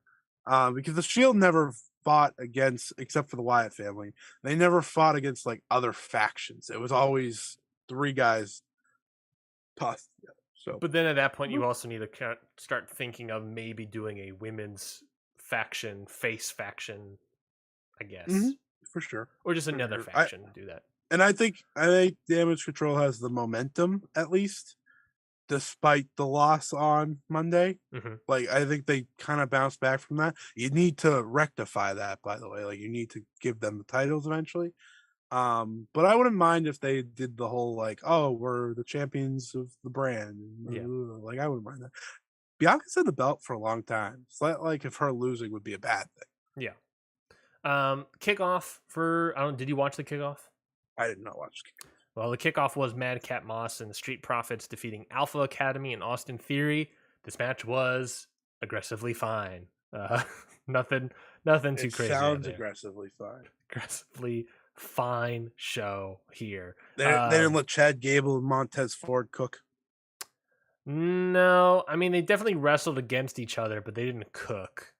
That's a It shame. was a 6-minute match, so not a lot of time for six Oh guys yeah, to well, you cook. can't cook. Yeah, you You can't. can't cook in 5 minutes. No, no, no. So I mean, it was what it was. I can because like you just heat things up, but you know. If I put some salt in it to help that for some reason help cook it faster, is that something? Do you know about that? Boiling? Put salt in Yeah. boiling water that for some reason makes it boil faster. I don't understand anything. Let's move on. All Out is happening tonight, Sunday, September 4th. You and I are already excited about it. We already talked about it. They announced a whole slew of pay-per-view matches, 7 more matches for this Uh, upcoming show. One more that was an 0 hour. hour-long review, by the way. Yes, it's yeah. Well, we're talking about Clash of the Castle. Yeah, Yeah, it was an I hour. It can't was. name. I don't think we've ever done that before. We've definitely never done it for WWE unless it was WrestleMania. But that was so Oh, good. we definitely do it for AEW. I That's mean, we definitely have an true. entire show dedicated to it. So. Exactly right. But let's talk about the Well, if you're additional. 2 pay-per-views in one, you should. Let's talk about those additional matches. So the first match that was. Oh, I'm just going to talk about these in whatever order. But the first match, the Elite versus the Dark Order and I'll be Adam right back. Page. Okay, perfect. I'll talk about this first. The Elite versus Dark Order and Adam Page for the AEW World Trios Title Tournament Finals. Obviously, been building up the tournament finals. We've been having some great matches on some okay matches in Rampage, but last Rampage match was pretty good with Dark Order and Adam Page versus the Best Friends. I thought that was a pretty good match. And then I know Scotty wants to talk about it, so I'm delaying it enough. But a fantastic semifinal match. Not my match of the year, but certainly a contender for probably some people. With United Empire versus the Elite. It was everything you would have expected it to be. I think there's even stuff in the tank. Aussie Open versus the Young Bucks. I talked about it before in the show that I thought that is, to me, probably the biggest tag match that would interest me the most is Young Bucks versus Aussie Open. And then that's just and their interactions were great in this match, but they paled even in comparison to Omega and Ospreay. No one thought, people thought, no, maybe they won't touch that much and hold off. No, they started the match aggressive against each other. Ospreay was just a dick the entire time to Omega, and Kenny Omega just kept fighting back, and it was just everything about this semifinal match was fantastic. And of course, it led to the finals we're getting here. But Yeah. Scotty, I know you had thoughts about the Ospreay Omega. I mean, Ospreay versus Omega Part 1. 100% this match is happening down the road. Oh. I cannot wait for it. I don't know when it will happen. I kind of feel like Wrestle Kingdom's a good look. However, you also want a crowd there, so I also feel like AEW is also a very good look. You know Tony Khan is going to argue to have this match in the States. So what did you think about that semifinal match? I know you have some thoughts. The first one should happen at Wrestle Kingdom, and then I think the second one happens on AEW pay-per-view, and the third one happens at Forbidden Door.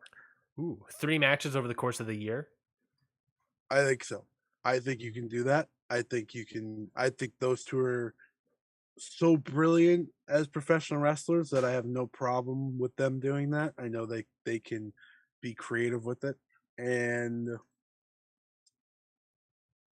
it was just perfectly done in terms of that trios match. And how did you want them to interact, right? Because that's the match that Kenny Omega has been building up, not this elite Bullet Club stuff that people are so in love with. And don't get me wrong, I love the Elite, I love Hangman Page, but like to me, this was the match. If they were going to do it, this was the match of the tournament that had the most story and had the most interest for me. Yep. And they hit it. They did even better than I expected in terms of the Omega Ospreay stuff, because they interacted, and not only did they interact, they started off the match, and when I say they, I mean, Kenny's so good. Like he's he is unbelievable. like when people put Kenny Omega like greatest of all time conversation, there's a reason for it. And it's because he's just such a master at the craft in the ways that he does it, right? The first match he has back, fantastic stuff. Yeah. And he sells that he's rusty. No one for a second actually thinks Kenny Omega's rusty, No. but he made you feel the whole time like, oh, he's building himself back. Mm-hmm. And the second match, right? He doesn't have the shoulder thing. He's making his way back, but he still has the shirt on, and it's kind of like that situation where you're like, you don't know what's gonna happen when someone eventually rips it off, right? Because this dude was put back together, in a lot of ways, right? What's it was under the shirt, I know he does like the Terminator thing. He was put back together. He's the $1 million man, right? And Ospreay being the guy to reveal all the bandages and the wounds, and it's perfect. It's perfect. And they are just so good together. And by the way, the Kenny Omega entrance was just a fantastic way to start this. Kenny Omega is more handsome and does more community charity work than Will Ospreay. Yeah. Kenny Omega is 1-0 against Will Ospreay. Kenny Omega and the Young Bucks are 3-0 against Will Ospreay and Trios match. Like it's just so smart, right?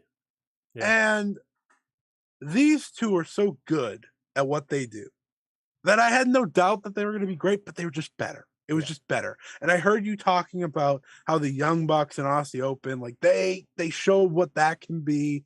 It was a nice chef kiss tease for me. I was like, it was just a taste. It was just a taste, right? Both were just a taste, but it ended up being an incredible match. And I'm absolutely stunned by the way that Meltzer didn't give this 5 stars. I was like, wait, what? I was like, you thought this was worse than the match last week? I thought the Death Triangle Aussie Open Ospreay match was fantastic as well, but I was like, if anything, they're on the same playing field here. They are going to have one of the best matches. Like when they wrestle, it's going to be the match of the year. Yes. I'm that confident that like that's how good they were in this. It was all just a tease in what was a nearly 25-minute match or something. It was fantastically done. This trios tournament has been perfection on one side of the bracket. Like one side of the bracket has made up for the other side in the fact that it feels like the titles are very important now without them being on anyone. And you gotta finish the job tonight. If the Elite lose, it's all for naught, I think. Really? Like, even against the Dark Order and Adam Page, dude, that whole angle? Listen, I think it's gonna be a fantastic match because you and me talked about like how Silver and Reynolds are pretty solid, right? Yeah. And Hangman's obviously incredible. And you know there's gonna be a spot in the match where Adam Page is gonna look for a lariat to Matt Jackson probably, and then refuse and then not do it for whatever reason. Because they're beautiful storytellers. Yeah. And I think it's gonna be fantastic. But I think you just need the Elite to be the first champ. Right? Yeah, I get that. I still get that. You made Scorpio Sky and Frankie Kazarian your first tag champs. Was that the right decision? I don't think so. I still think it just should have been the Young Bucks, even though people were like, "Oh, they should." No, shut up. They should have been. Okay, just like Cody Rhodes was the right choice to be the first TNT champion. Yeah. Just like Chris Jericho was the right choice to be the first champion, and I think Riho's nowhere to be found, so I can't even say if that was the right choice or not because she's just never there. Yeah. But the tag title is the best comparison. I don't think Hangman Page and his buddies or his like kind of friends is the right choice. I think it's the right choice from that side of the bracket. Yeah. Like this is the match you had to book. Yes. But you held off on these titles for one man. Finish the job. Yeah. And it means more great trios matches from the Elites. So like that too. Yeah, and I think they're obviously the bigger stars, obviously the bigger draws as well, obviously the better match matches as well. It's would be foolish. I could see a reality where Dark Order and Adam Page win. I could see the reality of them They having lose the because titles. Hangman hesitates. Yeah, and I think that's a great story as well. Is that it's he Oh, hesitates it's gonna be- because he's starting having to have that friendship with the Young Bucks again. But then it's also the story of like, okay, well, how do Page and Omega feel about each other, right? That element of that story. We know how the Young Bucks two and Page, babyface teams. yeah, and that's a different element to the whole thing. Is Omega going to play into the heel stuff against Page? Omega's such a good prick, so he can do whatever he wants. It is fascinating to see the next chapter of this saga, dude, and what unfolds in this instance. I need Omega and Danielson again now that Omega's 100%, because like Omega right now already feels so much better than he was at the end of his run. Mm-hmm. And his match with Danielson was like, fantastic. Yeah. So it's like, give it to me again. Give me all these matches again. Kenny and CM Punk is going to be amazing. And oh man, I'm just so excited. Like Kenny is so back. Yeah. I would love to Couldn't be more back if he tried. I would love to see Omega versus Moxley again. I would love to see that. Yeah, because I think they have a lot to make up for. Yeah. Yeah, I agree. That would be great. That'd be great. But what else? Kenny versus everyone. Kenny I just want to see Omega on my television. Another trios match here, not for any titles. He's shooting 100% so far. Another trios match here: Darby Allin, Miro, Sting versus House of Black. This one's juicy. I'm excited for this one. Yeah, it's a little. There's some juice on the bone. There's some meat on the bone there. The Miro Sting Darby promo, I thought that was great. It was very well done. It was very well done. It was also Miro's so good at promos. Yeah, it's unbelievable. This the word of the Redeemer. He had a manager for years. Do you remember that? Like, it's like, wow, really? This guy? And I think they work together, but this guy gets it. Yeah. Looks like. And we get to see Sting wrestle. Sting doesn't miss either. So Sting has not missed, and which is so crazy to say. It's unbelievable in 2022 that Sting is like, he's not the best on the roster, but it's like he doesn't put in a bad performance at all. And I get so excited for Sting matches. And my friend who I'm watching the show with tonight, we had this hilarious situation. So when Sting was coming back, or coming to WWE, he wasn't coming back. My friend was so excited. So my friend's favorite wrestler of all time is The Undertaker or Daniel Bryan now. Bryan Danielson. But of course. You get the point. And he loves Sting from just videos he'd watch, and he always wanted to see Sting show up.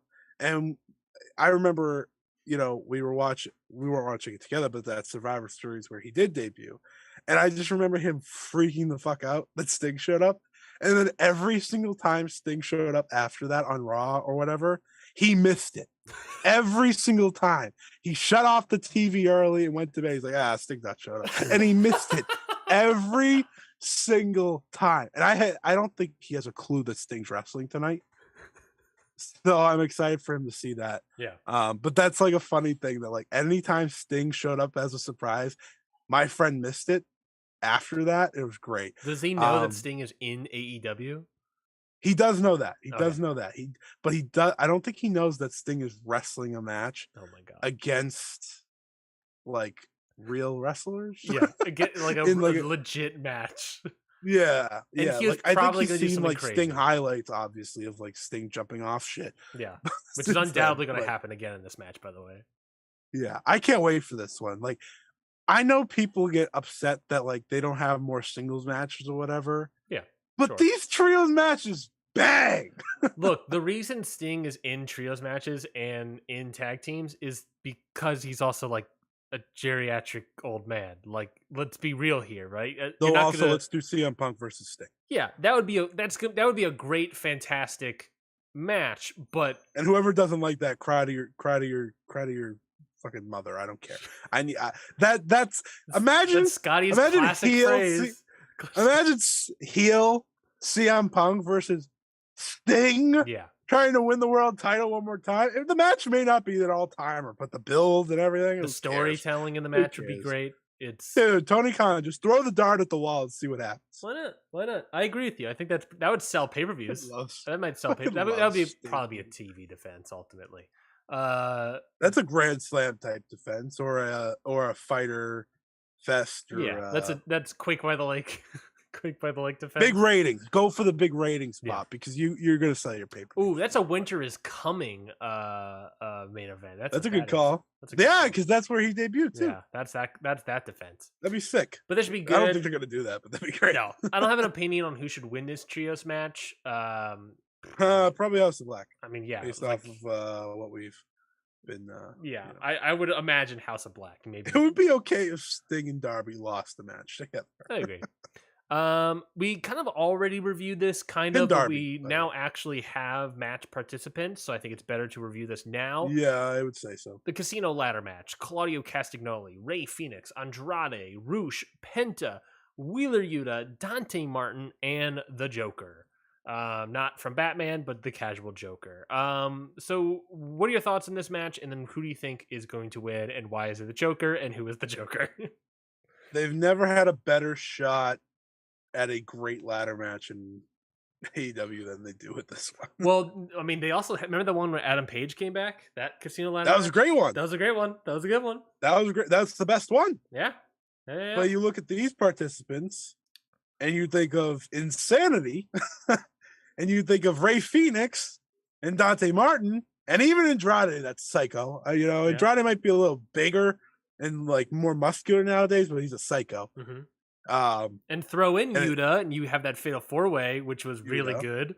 And you have Claudio, who's probably gonna just destroy someone with a European uppercut, and Rush, who's been fantastic since he's come to AEW. This is the best Rush I've ever seen. It's unbelievable. I think people need to recognize how great Rush has been in AEW because he's been controlled. Yes, and he's probably getting a nice paycheck. Yes. He's like, you know what? I don't care if I win. Like, I'll just have great matches. I've been super negative about Rush for a while now, and him in AEW is like, okay, this guy's. I can see what people saw in him. I get it. I finally get it. But yeah, it's gonna be great. But who is the Joker? Ryan? Who is the Joker? Obviously, there's rumors about Adam Cole being healthy again.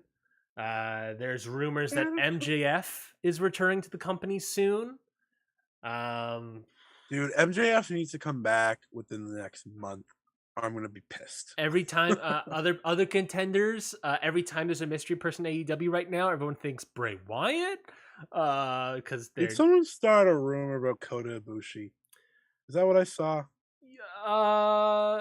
Yes, but based on the evidence that Ibushi is coming to America soon for shoulder stuff, and the idea of it's not Kota Ibushi. Well, the other it's the idea of the hint of Tony Khan saying that what was the specific wording on? I don't know. He says a lot of things, dude. It's hard to keep track. Let me see if I can find that specific wording. The roster's strength will be at 100%. There's very specific wording. So there was that maybe that hints Kota Ibushi. Maybe the idea of like, hey Rocky, you have any other guys from New Japan? Kota Ibushi versus Jon Moxley at Grand Slam sounds pretty good to me. Or Punk also sounds pretty good to me. There's also the idea of maybe Ospreay's not going to be there because of New Japan. No, Ospreay can be there because of New Japan. Yes, he's not there yet. He's not there. He said he's done with AEW, but he could be lying. He could be the Joker. So I think those are. Oh shit! I forgot what to talk about earlier. What? Sorry. After this, we need to talk about Ospreay and Omega one more time. Sure. I just remembered my main point of why I wanted to talk about it. But Joker, I think it'll be Adam Cole. Mm-hmm. I think that's a safe bet. I don't know how you have MJF return. I think post world title match. The challenge is that you and I both believe, and I think it's a solid thought, that the winner of this will be challenging Punk or Moxley at Grand Slam. So it's Grand Slam. You obviously want a good ratings thing, but it's also one of the bigger arenas you go for, 20,000 seats, right? Their biggest, right? Yeah, it's one of That they do. I think so. So it's definitely something you were going to try to get your biggest. Last year you did a dream match. Punk versus Yeah. MJF will definitely sell tickets, but will it sell enough? Is Punk Cole enough of a dream match? It doesn't really have any build. It's is No, but it Cole is a world title Moxley match. is a world title, so there's that. And if you pair it with like a trios title match or something with Danielson Hmm. and Yeah. the Blackpool Combat Club, you can make it work. I don't see any other casino ladder match participant being a main event world title match at Grand Slam. Yeah, I think they Um, should do Danielson versus Shingo at Grand Slam that would be great. That would because be pretty good. he's gonna be in the U.S. the week before. Hmm. So like, And I'll raise if you they this. can just I'll keep raise you him. this. Special guest referee Tatsumi Fujinami. Thought about that? Huh? Thought about that? Why not? No, I did not think about that. Sorry, I I did not. Why personally, not? personally, Who says no? I think if they're not doing a dream match, Yeah. which I don't know what that dream match would be, Mhm. in this instance, and like a Danielson Omega level, and being a world title match, unless they do another match that is the main event If under they under the timed it right, which they didn't, so this isn't gonna happen. perfect. But Great like start. Punk versus Kingston for the title would have been Yeah. perfect. I guess it still The could be. rematch It still could in be New Eddie Kingston. York, Yeah. they're not gonna do it. No. I I think you're right. Like, I think ultimately it's it- MJF. Ultimately for me. dude, I don't know what we're doing with MJF. I could see MJF come back after that main event Yeah, me too. potentially too. Or cost Punk the Hmm. win. Yeah, I could see that. In which I could case, see then him I come have no back idea who at John this main Moxley would be event. facing. The next main event, Mm-hmm. MJF's got to come back in the next month, Yeah. unless he's not coming back at all. Mm-hmm. Which I don't think for a second that's the truth. So yeah, I don't know. I guess that's the fun of this, that they have all this excitement that we could talk about this. Joker though, if it's Adam Cole, I don't think he should win. Then who do you think should win? In your Well, the it's problem is you it, play the Grand Slam game, and like then it should be Adam Cole because no one else is big enough. But well like that if it's so that plays the idea is that in your theory right now, it sounds like you're sort of going with MJF costing Punk and Moxley retaining, right? Which by the way, that match. no, I No, okay. don't. I think I'll get to the main event in a second, but I don't think John Moxley should be AEW World Champion after tonight. Ooh. Ooh, should we just There's so much more story with CM Punk as the champion. And I understand I'm a CM Punk diehard here, but I'm not like saying it as that. I think there's a lot of story to still go through with Punk as champion. yeah. Yeah, no, I agree to And that. and I kind of love the idea of MJF having to be AEW's savior from a heel CM Punk. That would be wild. That's a It would wild be idea. it would be crazy, but it would work. Yeah. I don't know. I just want the CM Punk low blow tonight to win. I think ultimately He is Chicago. he is Chicago. We can't forget We are that. Chicago. I think ultimately And John Alba's in Chicago. where's John Alba?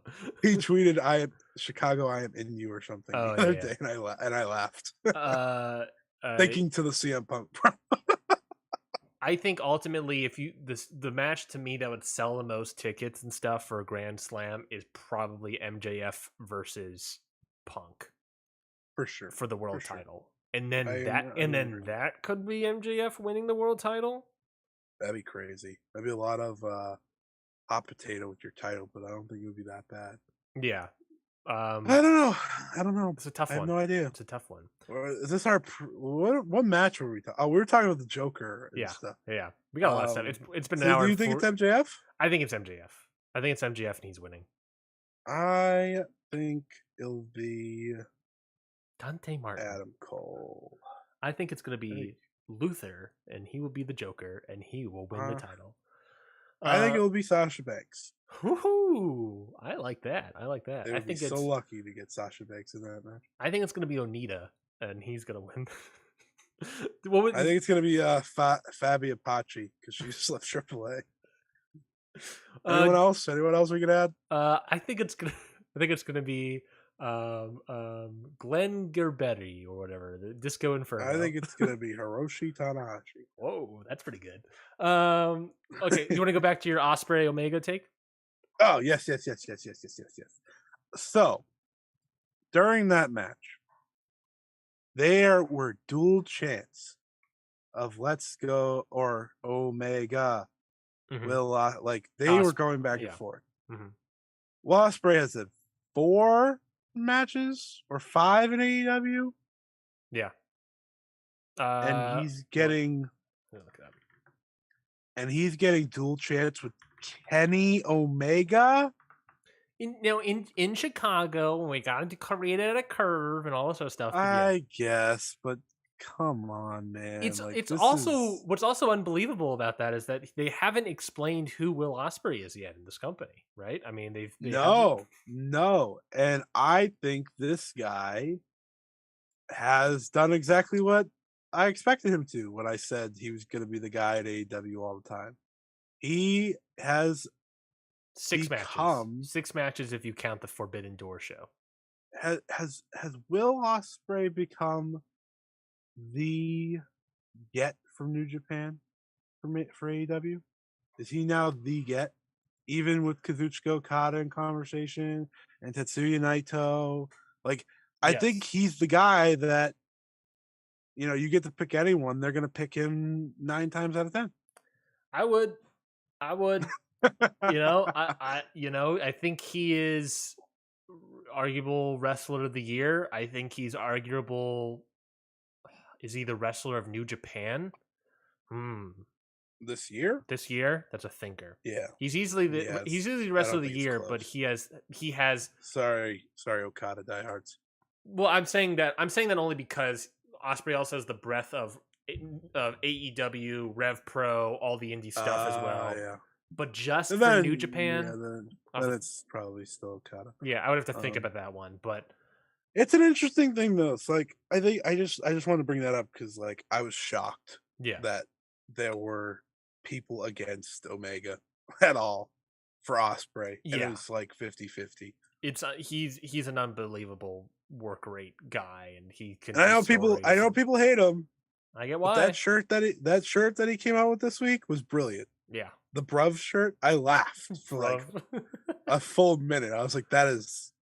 Listen, his whole the merch thing that we had to deal with, the Kevin Nash shit, and the Kenny Omega and all that.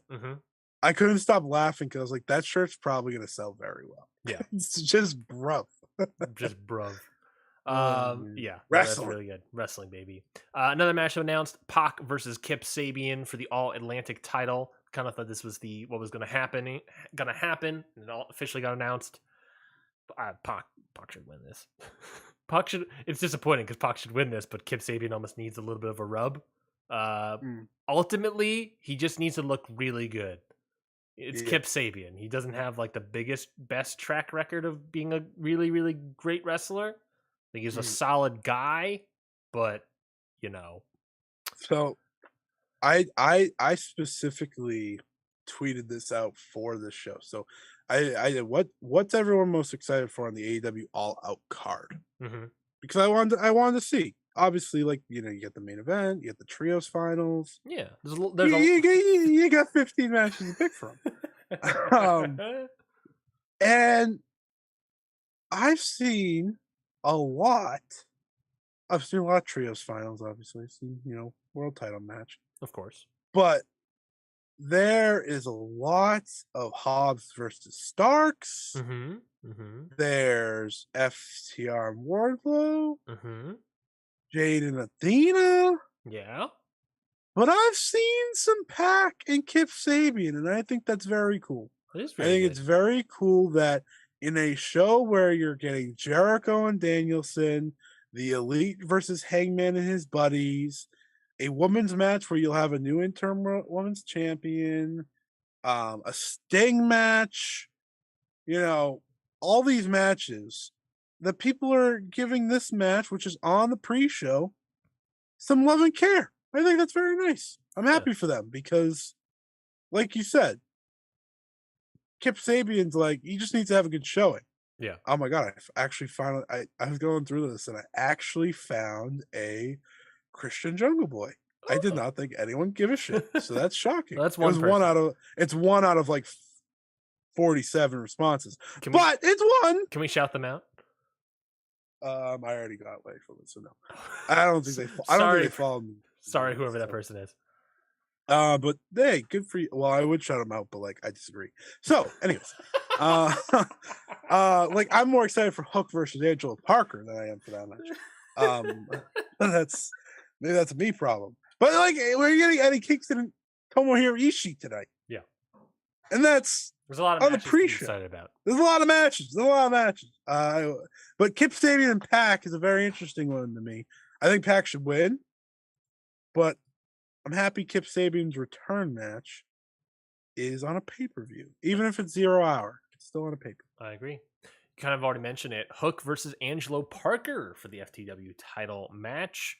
They really should have done Matt Menard. No offense to Angelo Parker, but just for the comedy, they should have done that. I agree. Maybe they're saving that for Grand Slam. Now we're talking, baby. I feel like they announced that match at some point of Matt Menard and Hook, and it just never happened. I feel like I have some sort of Rampage. Yeah, I feel like it was a Rampage match, and I had some sort of Bearstein Bear situation happening with me, maybe. But I feel like that match was announced and just never. I don't know, but yeah, fine, cool.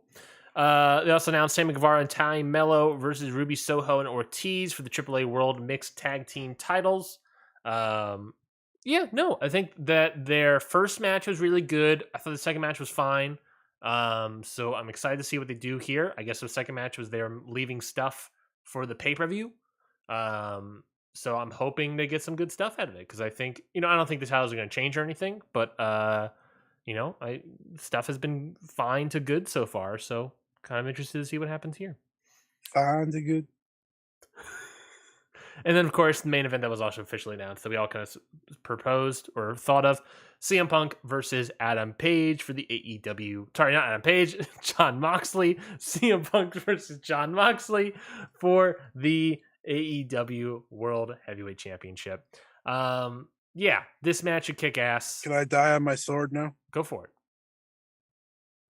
I believe that this match is the best built AEW World title match for a pay-per-view, not including Hangman and Kenny. I agree. I think I agree. And I have to run through everything in my head, but I believe. What was the last one? Last one. Hangman and Punk was good. It was a good build, but I think this has been better. It was like a month, maybe a build or something. Yeah, and like it didn't have us. I think there's with the backstage stuff. It's really helping this too. Yeah. Before that was Hangman and Kenny. Yep. No, it wasn't. It was Hangman and Adam Cole. That was a pay-per-view match. Yeah. Yeah. Okay. Then it was Hangman and Kenny. Yep. And then it was Kenny and Christian Cage. Yeah, get out of here with that. It was Kenny and Pac and Orange Cassidy. Get out of here with that. It was Kenny and Jon Moxley and their firework extravaganza. Get out of here with that. Get out of here with that. And before that, I think it was Winter's Coming, maybe. Maybe Winter's Coming match. With John Moxley. Yeah, but that's not pay-per-view. Anyways, Ooh, I think Jon Moxley. Oh, so here we go. Jon Moxley versus Eddie Kingston, Full Gear, I Quit match. That was a good one. That was a good one. I remember that being good.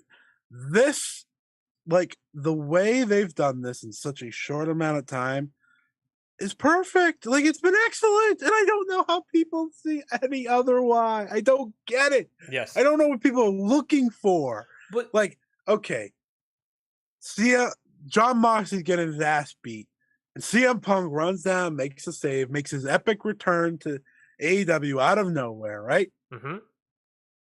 Setting up that match. They have this great back and forth promos, right? Mm-hmm. Pull apart brawls, not once, but twice in the show. Great stuff. They have the title match. Jon Moxley beats CM Punk's ass in 3 minutes. And then they place the story of, was he ready? Did he? This week, Jon Moxley goes out there and says, yeah, I beat CM Punk's ass. Sorry, I beat your boy Chicago. He just wasn't ready. He wasn't up to it. Yep. Fantastic stuff. Yep. Fantastic stuff there. Great stuff. And then you have the CM Punk walk. Oh, sorry, I'm emotional. Had to hit my microphone. You have the CM Punk stuff where he's like, guys, I just don't know if this is worth it anymore. Mm-hmm. And, maybe my body can't do it anymore. And, classic, like, it's a classic promo, right? A classic Cody promo. And then Ace Steel walks his ass out there, drops an F-bomb, slaps CM Punk in the face, pays a fine, tells him to wake the fuck up.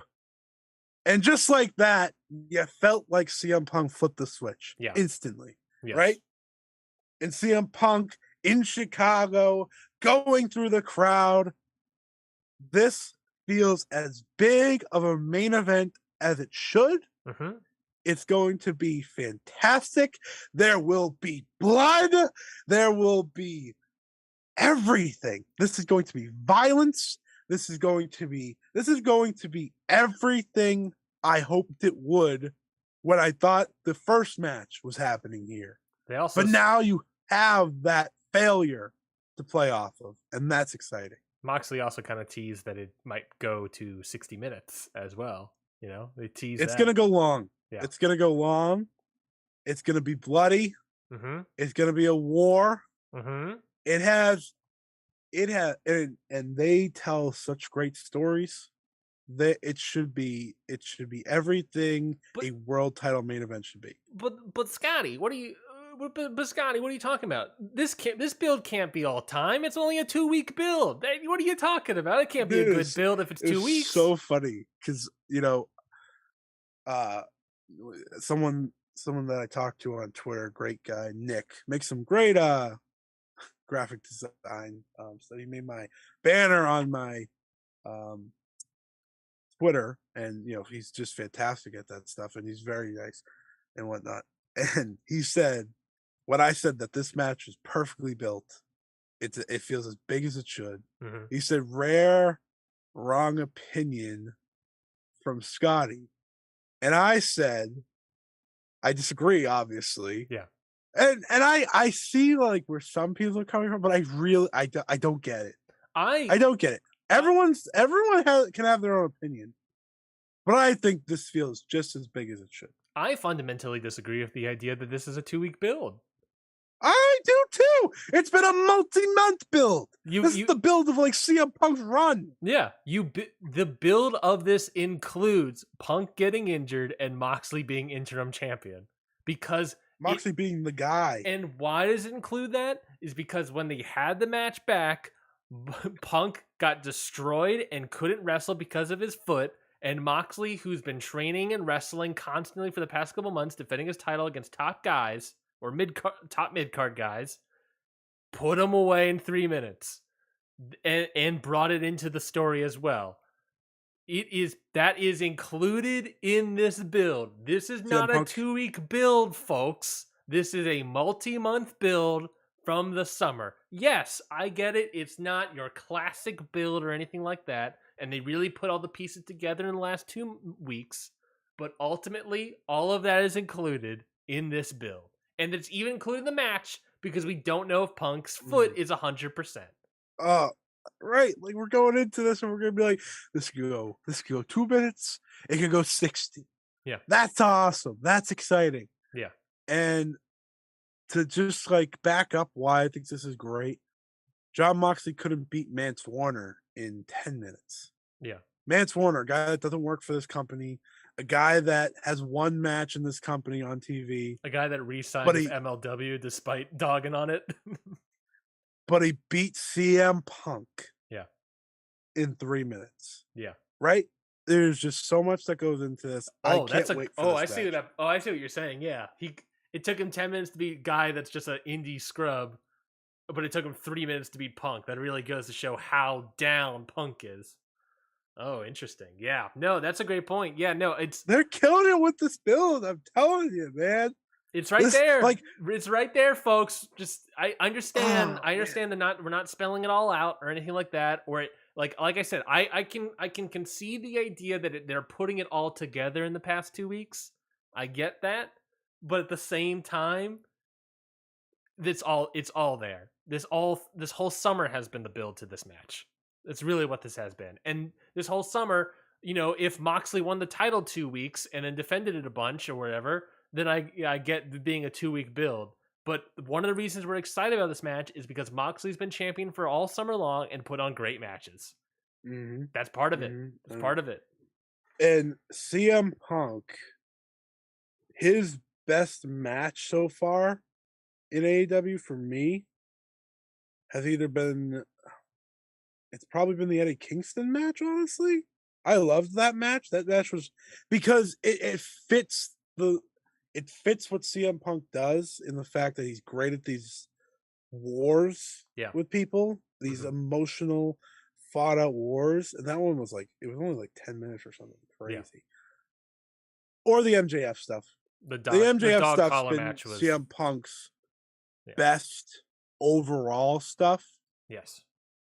I think the Kingston one was that was really short too, but it was great and it left an impact. And do you know who Eddie Kingston fights a lot like? John Moxley. I have a lot of hope here that this should be nothing but great. And I can't wait. What a pay-per-view, man. Where was that Eddie Kingston match? Full Gear. Full Gear? Okay. All right. I think that was the match of the night, in a night where the Kenny Omega Hangman Page match was the biggest match in AEW history to that point. Remember that during that match CM Punk got booed? I do. I also remember that Eddie Kingston knocked his lights out to start the match. It was awesome. Yeah. I just wonder. That shit was great. He could be booed. Well, they're in Chicago, so he has a little help tonight. But you never know. Moxley tried to play the heel on TV this week, but that doesn't mean shit for tonight. If you see an all-out war, and it could be in anything. If you see an all-out war, and in the end CM Punk ruins it with a low blow, free game. That is All Out. Like we said at the top of the show, we will be reviewing this show live immediately following the pay-per-view All Out on Patreon. So all you have to do is just join Patreon. We got 3 tiers, $3, $5, or $10 tiers with a bunch of bonus content included. If you want to join us, be a part of our discussion, part of the conversation, and watch us live talking about the show and giving our immediate thoughts immediately, then join the Patreon, patreon.com/countoutpod. Again, patreon.com/countoutpod.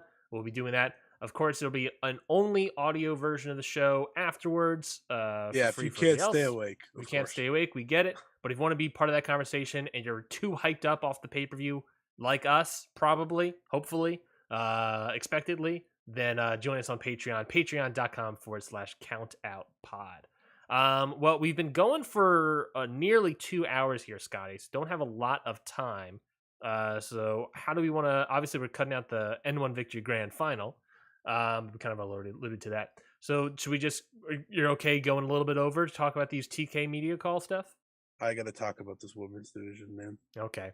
You want to talk about the questions for the other questions that he had too? Or do you want to just skip right to the women's division? Do the women's division, then you can go back on the other things, because that's going to take me.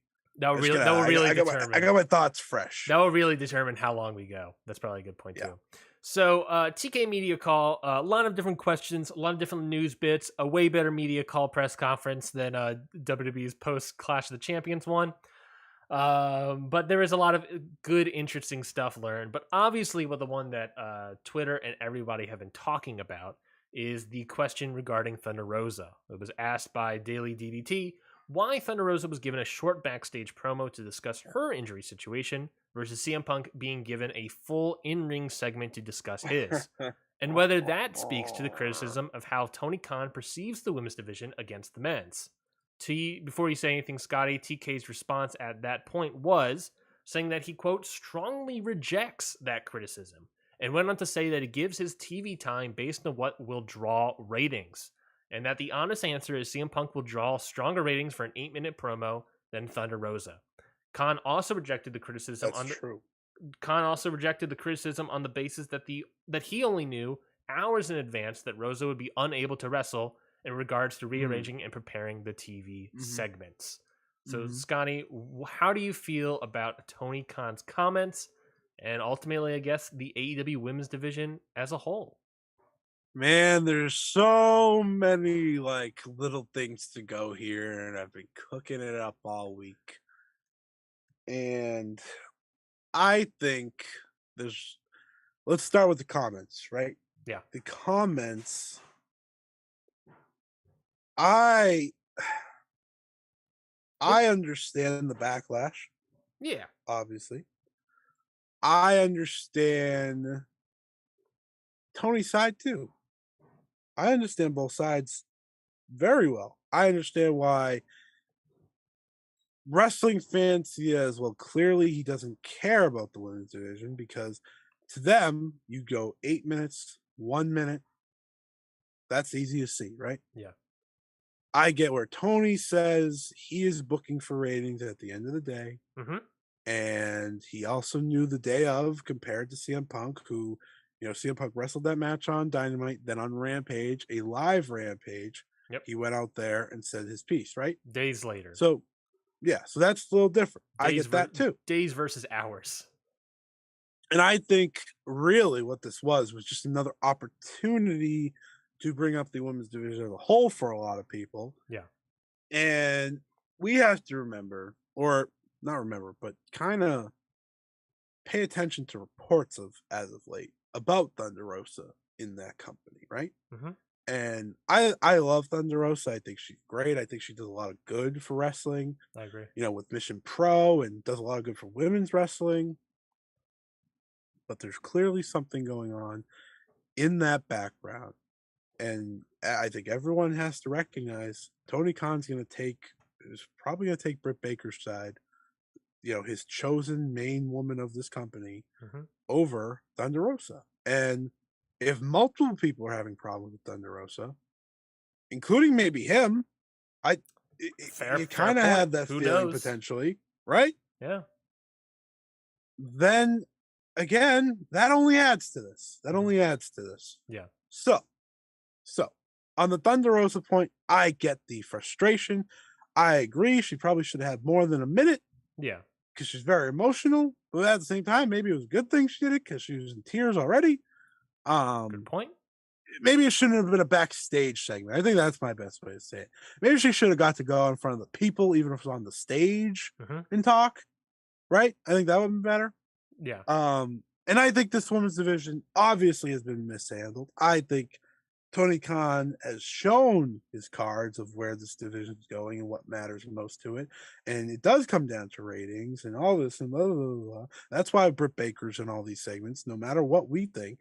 This is why she's in those segments, because she draws the best. Yep. And I know you have stats to back that up. I do. I came prepared today. Which you'll go over in like 1 second or a few seconds or how many ever until I stop talking, of course, because I kind of ramble a little bit here. And I will stop before I make my major point about the women's division so that you can talk about the Thunder part. I appreciate first. The table setting. Yes. But my main point here is that I understand both sides. I understand why Tony Khan does what he does. But everyone needs to remember, Tony Khan grew up an ECW fan, a Ring of Honor fan, and a New Japan fan. Plus a great respect for old school territories as well.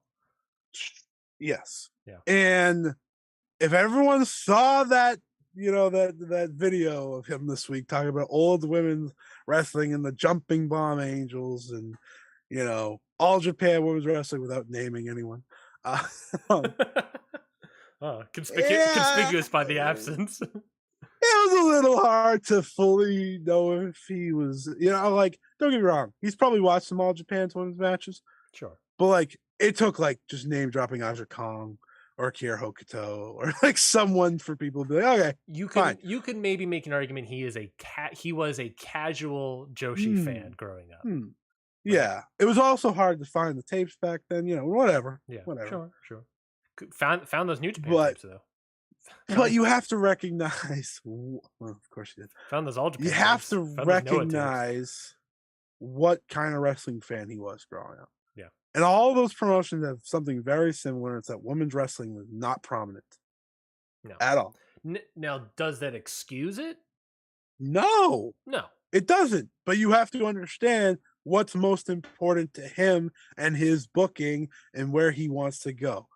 And I talked to someone about this week that, it's tough because at that opening AEW press conference, they promised a great women's division, great women's wrestling. We're going to make it important, Yep. yada, yada, yada. You got to remember the person that was telling that, people. Yeah. She's not here anymore. And I'm not saying Brandy Rose is the end all be all for this women's. I'm not saying that at all. Yes. But she's the one that was saying that. Mm-hmm. That wasn't Tony Khan saying that. That was Brandy Rhodes saying that. Mm-hmm. Right? So that's important. I think that's very important. And there are splashes of good in this women's division from time to time. I even thought the tag match on this week, while it wasn't as good as the last tag match they did between these two and replace Shida with Thunder Rosa. Yeah. It was still good. It's still solid. Still very good. And right. And you have the women's matches on Rampage, which more so rather than not, for a while they were really delivering. Mm-hmm. And you had a really solid 7-minute title match on Dark Elevation this week in the main event between Shida and Emi Sakura. Really good. So it's like there are parts here to make this work. Mm-hmm. But to the Thunder Rosa conversation, you have to remember all the reports that have come out about Thunder Rosa. You have to understand the day of situation with Thunder Rosa. You have to understand how Tony thinks. And then on the other side, with the fans, you also have to understand where they come from with the CM Punk Thunder Rosa thing. My whole thing is she should have got to do more than a backstage segment. Totally I think agree. Saying it in the ring would have worked, even if it's a minute or two. Yeah, it's still better in that way. Yeah, right. So yeah, that's kind of how I look at it. She's still very over. Like Thunder Rosa's over, even if the backstage politics and whatnot aren't working. She's over, right? So sure, I get it from both sides, but my bigger problem with the women's division. But hit them with the stats, Ryan. Yeah, so I spent this last week looking at the ratings because, like Tony Khan says, he bases it off of the ratings, right? And the immediate thing I have to say to that is, well, I think people can agree to this, is that that does create a little bit of a chicken egg situation. Which came first? Obviously the talk about the women's division placement on cards and it being in spots of where it's generally going to get less ratings in terms of the time slots and all this stuff, is that something that Tony Khan did, knowing, purposely to bog down the women's division and get less ratings and that, or conversely, is it he was putting the women's division slot there, no one was watching the women's division, and so he just kind of kept it there because it didn't matter, right? Which came first? That's the tough part. And I necessarily can't answer that question right here. But we do know, Scotty, that there is a track record of viewers tuning into women's wrestling, not just in AEW, but in other companies. Go to any live show, which match was classically the bathroom break? The women's match. Going back to last year, and it was a whole conversation. We didn't have it on this show, I don't believe, but it was a whole conversation with Empower for NWA.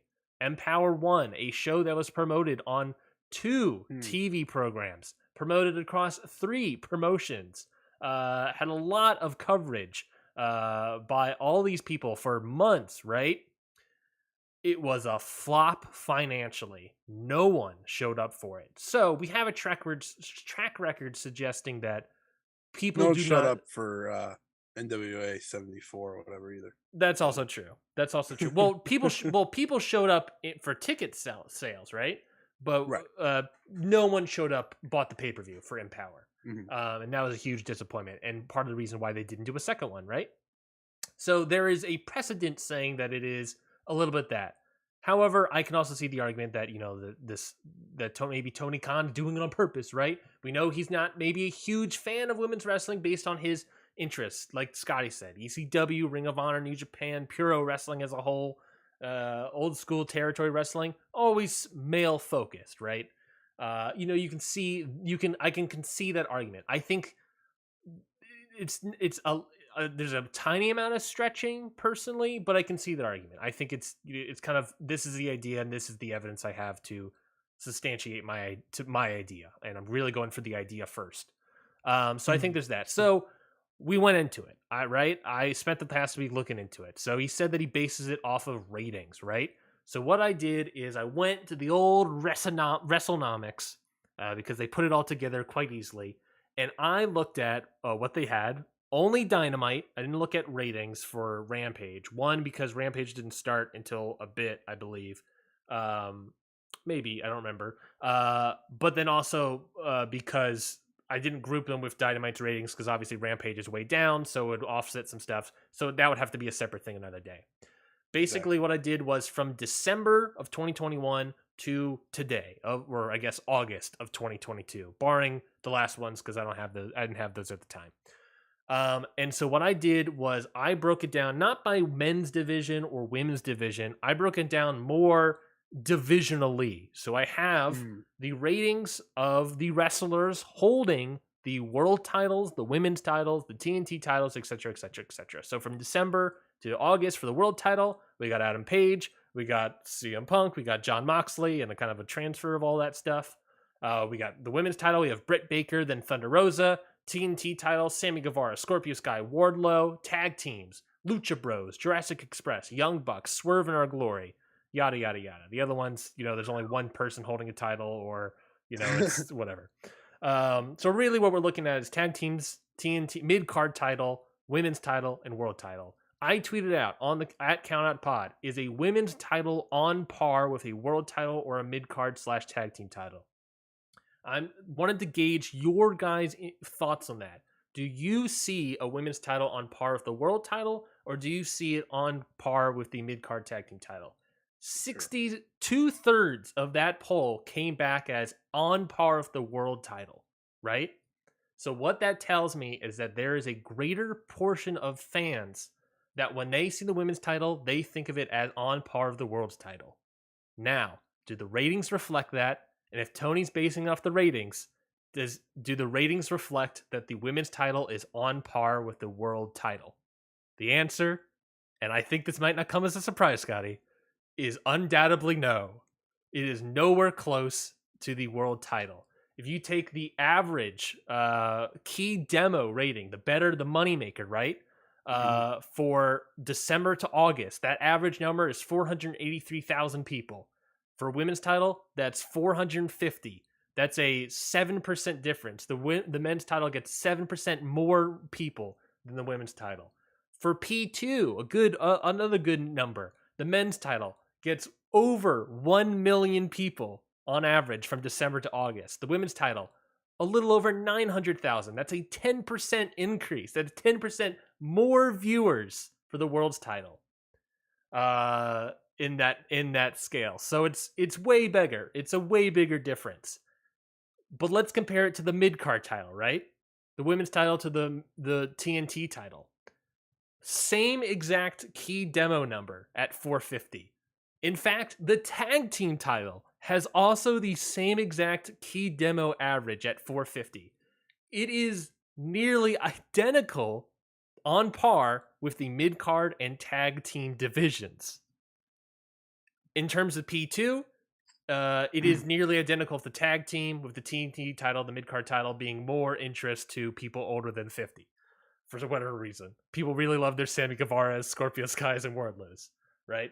But ultimately, the women's division is more in line ratings wise with the tag team division. If you wanted to break it down even more, Thunder Rosa at one point in time, Britt Baker was never the lead person in any month in any rating scale. Her ratings were on average way better than Thunder Rosa's, like significantly better than Thunder Rosa's. More time, What's that? much more time Much more than time. Thunder Rosa. Much more time, yeah. And I'll get to the segments as well. Mm, But she did have more ratings than Thunder Rosa. sure. Thunder Rosa did have a great key demo draw in March of 2022, which maybe that's a point to placement of card and everything, because March of 2022 we can all remember as the main event being Thunder Rosa versus Britt Baker, St. Patty's Day Slam. However, I'll just say this here: Britt Baker was also a bigger ratings draw than Thunder Rosa. That match also had Britt Baker in it. And after that, and then in May, June, July, of August, Thunder Rosa's ratings dropped. So maybe that's also another aspect. Also, there's also the aspect that this only happened. This is only Dynamite's ratings. So, for instance, apparently Thunder Rosa was never on Dynamite in April. I don't have any ratings for her of April on Dynamite. She could have been on Rampage, and maybe that's part of it. But maybe another reason why her ratings dropped on Dynamite is because she wasn't there for an entire month, right? That stinks. But otherwise, Baker was a way bigger draw. Sure. So basically, the women's division is comparable to the tag team division, which I had this whole conversation with my fiance about it because what's interesting about it is the segment time. That's a big thing people have, right? A big Yeah. issue is that the women aren't getting enough time to showcase themselves, which is a great point, and a great point I agree with. So, I as I agree. was doing this, I was kind of putting together like, oh, how many times are these champions on Dynamite, right? Mm. So, in 1 month, that's 8 hours of television. At most, a champion was on Dynamite for 4 quarter-hour segments, as little as one. So that means for an 8 hour segment, the tag champions, the women's champion, the TNT champion were anywhere between on Dynamite for in an 8 hour period for 15 minutes to an hour, right? That is as much as they were. That's all three divisions. The world title, they were on it way more, right? Either they had matches that went multi segments, multi quarter-hour slots, or they had a lot more promos and stuff, but they were on it way more than any of these other divisions, any of these other champions. Which then brought up another great point that my fiance had is that, well, there's still a gender difference, right? The women's division, when you're a challenger in the women's division, all you can really do in terms of story is one, go for the women's title, two, go for the TBS title, or three, just have like a common, whatever interaction, right? Just a storyline where you're fighting for pride or whatever, right?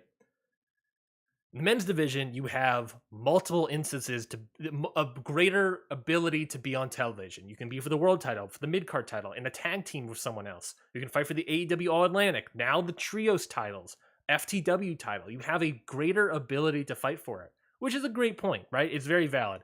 It basically the women are, because they have less things to fight for, maybe that's the argument, but because there are less avenues for them to be on television in different aspects, it is harder for them to get more time, more segments. They still get segmental average to other divisions, but they can't really get rating. They can't. A tag team wrestler can go off and fight for the mid card title and bring whatever ratings they get from that division back into the tag team division, right? If that makes sense, to go into another room and bring stuff back. Sure. The women's are kind of just stuck in 3 lanes while the men can go wherever the hell they want, right? They have an easier time. Which does bring up a great point of, if that's the case, then why is the tag team division rating so low? Right? I mean, that's that's something that we should also consider. Why are their ratings so low? Well, you don't see the tag champs, these current tag champs, on TV. Yeah. And I think that might be part of me. I have to go into Rampage to see it all. Yeah. But I have basically, the final some point to it all thoughts. is that realistically, if we're basing off of ratings, again, chicken egg, we don't know which came first. But if we're really looking at it, if Tony Khan is booking off the ratings, it is not comparable to the world title. It is comparable to a mid card, and it is very comparable to the tag team division, at least when it comes to Dynamite. Rampage, maybe it's different. I don't think so. But ultimately, when it comes to this, it is that much so. And then even then, if you just want to look at the women's division, Thunder Rosa is a way worse ratings draw person than Britt Baker, right? I mean, if I wanted to rank every single champion in the key demo, Britt Baker's number 2 from December to now. Britt Baker's number 2. Thunder Rosa is third to last, right? Out of 16 people. So it is all the more reason why I can see why, just looking at this, why Tony Khan did not put Thunder Rosa 8 minutes on television and a live ring of a live microphone. Because she is not a ratings draw. She is nowhere close to CM Punk. And the women's division is just not. I mean, here's the thought, right? Here's the thought experiment. Could we see Tony Khan, let's say for whatever reason, Keith Lee, something happened to Keith Lee and Swerve Scott at the same exact time, and they have to relinquish the titles, do interim titles, right? Yeah. Do you think Tony Khan would put them on a live microphone in a ring or have them do a backstage promo on Dynamite? That's the backstage promo. That's the thought experiment. And like you said, and I'm trying to say without ratings in the brain, right? What do we think? What do we think? Do we think we would have that? That's what we should really be talking about. What if it were the Young Bucks?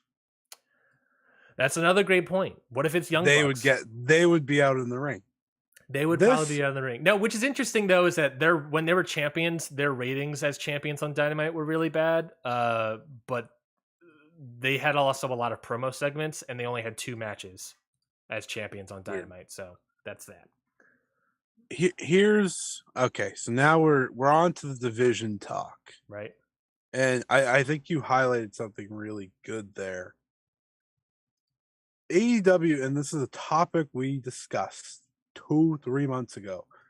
AEW doesn't book all their titles well. It's just they don't, and they have a lot of them, so it's kind of hard. But they don't. They book the world title, most important, right? Yep. And it's the world title. That's what you expect.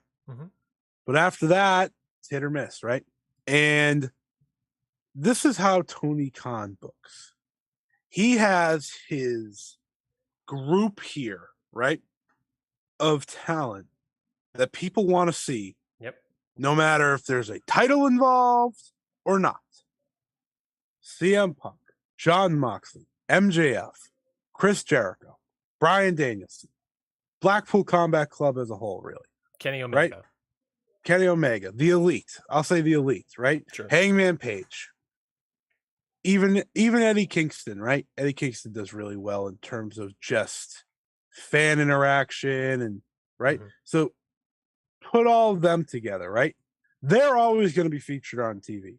Yeah, always. Yeah, because they do good ratings, because they are fan favorites, and they get the name value. Plus, they can go into different divisions constantly. Different divisions, and this is where I talk about the women's division. The women's division doesn't have non-title feuds. Enough. They have some. They don't have enough. They had the Shida Deeb one, which was really good, and I think that benefited them both. But then they disappeared. So did it really benefit anyone? That's the game you play, right? Yeah.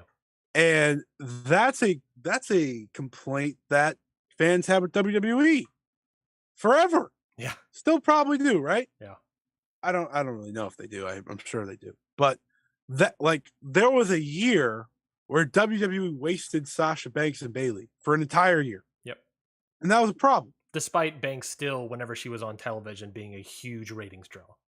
Yes. And then during the COVID era, who was the face of that entire company? Sasha Banks and Bayley. So that's funny. It's just funny to think about that they wasted them for a whole year, Mm-hmm. and then they were their A players while you have world titles like Drew McIntyre or whatever. And that's where this conversation goes. I'm sick and tired of us acting like AEW has Sasha Banks and Bayley and Becky Lynch and even Charlotte Flair to an extent. They don't. Yeah. Okay? And that's okay that they don't. Those four, right? They're on a pedestal for a reason. Sasha Banks is a walking draw. She's on TV. It's the highest rating on the show. It's just the truth. Doesn't matter what the segment is. It's just the truth. I bet you if Sasha Banks went to AEW today, right? Game changes. She will 100% be in the main event and have ratings draws. Do you remember what I said when there was a possibility? I said she would be the biggest AEW signing possible because it would change a division. Yes. It would change a division. Her impact was a tag team title. No, be the impact of a division. Britt Baker isn't going to reach that level. I'm sorry, she's not. Jade Cargill has an aura about her, but she is not going to reach that level. I just don't think so because she's still very limited. Right? Yeah. She's still very limited in the ring. You can only do so much. She has that star power potential. Mm-hmm. But Sasha Banks, Becky, Bayley, Charlotte, they have it all together. Nothing really limits them. And yes, we can make the comment that Charlotte lost a lot of the steam there, which is why most of my conversations around the other three. Yeah. But she's still Charlotte Flair. If Charlotte Flair walked in the door in AEW, I think she'd be a big difference too. I agree. And if you any of the four, if AEW were ever to poach any of those four, it'd be a game changer. Yeah. Sasha Banks is probably your only hope. And I think Charlotte maybe. But like people, wrestling fans, AEW fans, they like to compare it to the women's revolution in WWE. Yeah. They're like, oh, they didn't have this time. And then, Sasha, Bayley, and Becky, they came in and changed everything. Yeah, they did. Yeah. Do you know who AEW doesn't have? Yeah. Sasha, Becky, and Bayley, and Charlotte. They don't have them. Women's Revolution doesn't get to where it is without those four being the pioneer, the push of it. I thought it was Stephanie McMahon and the Bella Twins. I know, Stephanie McMahon. Don't get me wrong. And I said this to you before the show. The Bellas brought eyes because of Total Divas. Mm-hmm. But those four are the reason anyone stuck. And also probably wouldn't have started if they didn't have a 10-second match on Raw, right? Exactly. That's also part of it. Good on them for having the 10-second match. But, right, you call up those three. Yeah. You call up Charlotte, Becky, Sasha. Mm-hmm. Game starts to change. Then NXT Brooklyn happens. Mm-hmm. Sasha and Bayley have the best women's match in the history of WWE. I'm not even going to have a conversation. I don't think anything touches it. Yeah. Truthfully, I don't. Still don't. That match changed everything. Yeah. That match brought the women's revolution from here, oh yeah, we're showing the women they have a 7-minute match. Here you go. Mm-hmm. And then boom, they became must-see talent. Yeah. In this company. And I'm not saying that can't happen in AEW, but I'm saying it's unfair to compare any of these women to Sasha Banks, Bayley, and Becky. It's like when WWE fans say, oh, I miss the days of the Attitude Era with Austin and Rock. Yeah. You know who's not going to show up tomorrow? Austin and Rock. Mm-hmm. And people might hear that and be like, are you? Well, WrestleMania happened. for WWE, they might. And The Rock actually might be coming up. Full time, I should say, right? Yes. You're not getting them. Yes. And that's what Sasha, Becky, Bayley, and Charlotte have become for women's wrestling in the United States. Yeah, and I just talked about the ratings. Is that right? It only goes back to December. I don't have Nyla, I don't have Riho's ratings draws or anything like that. But just looking at this already, it is they are nowhere close to anyone else. They're not, the only time And they don't get the time. I'll the admit that. They don't always get the time, so that doesn't help. the only time that anyone of December to August that in a women's champion pulled over 1 million viewers for the P2 demo Mhm. was Britt Baker in January of 2022. And this may be a way to, I talked about avenues to spread out and have women get into more avenues. And maybe this is a reason why she pulled over 1 million viewers average in that month. Yeah. Because now is a time where she was in a mixed tag team area with Adam Cole, right? Interesting. Someone who is also a ratings draw, right? So that is the only time a women's champion from December to August has an average P2 Yeah. demo rating of over 1 million. Yeah. Interesting. And I want to say this. Women's wrestling can draw. Yeah. Sasha Banks draws. She is the draw. Like that's literally one of her nicknames, I'm pretty sure, which is very funny. But like she is the draw when she's around, right? Mm-hmm. That's why like WWE needs to do everything in their power not to lose her. And Becky Lynch is a big time draw when she's around. Yeah. And people are interested in Bailey when she's around, right? Mm-hmm. And obviously they have years of work that they've put in to make this happen. But what I'm saying is, And Charlotte Charlotte at one point in time was also a big did draw. too. She just got overused. Yes. Like the other three didn't. She did. Yes. And that's probably why I'm not really including her because like those three, yes. they We're talking those currently. three We're talking currently. those three have all had a time where they were like the lead for WWE, not just the women's division. They were the lead for WWE. Becky was the face of WWE for a while. Mm-hmm. And then Sasha and Bailey were the face of WWE during the pandemic era. Yeah. And they do the ratings. But if you want the AEW women's division to get better, one, yes, Tony Khan's gotta fully believe in them, Mm-hmm. right? Two, you gotta stop comparing them to the four horsewomen. It's just unfair to expect any of them to reach those levels overnight when one, they don't have the time, but two, they're not doing what they did to spark that. Yes, Thunder Rosa and Britt Baker had that incredible match at St. Patrick's Day Slam last year. Mm-hmm. But and that kind of, I would say the women's division kind of heated up a little bit then you go back to your talk. Britt Baker became champion, the most popular woman in that company, because they want her to be also. You have to remember that. And also, she is the biggest ratings draw. Yeah. I assume she will get blown out of the water by a Banks or a Bailey or a Becky. But currently, the reason we see her all the time is because she draws the ratings. That's what, I mean, this is just what this small scope shows me is that she had the title because she drew the ratings. And I think it's important. If you build someone like they did Britt Baker, you can get someone else there. It's just a matter of committing the time and the interest to do so. Yeah. And I've talked to people that are talent in that company that can in time reach that level. Jade is great. She has that aura about her. She could reach that level someday. She pulls pretty good ratings as champion. Really does. And she's not, and there's another person who's just not around a lot either. She has her 1 minute promo like every few weeks, and then she's only had like 37 matches. So you got to play a tough game with her. I know. Yeah.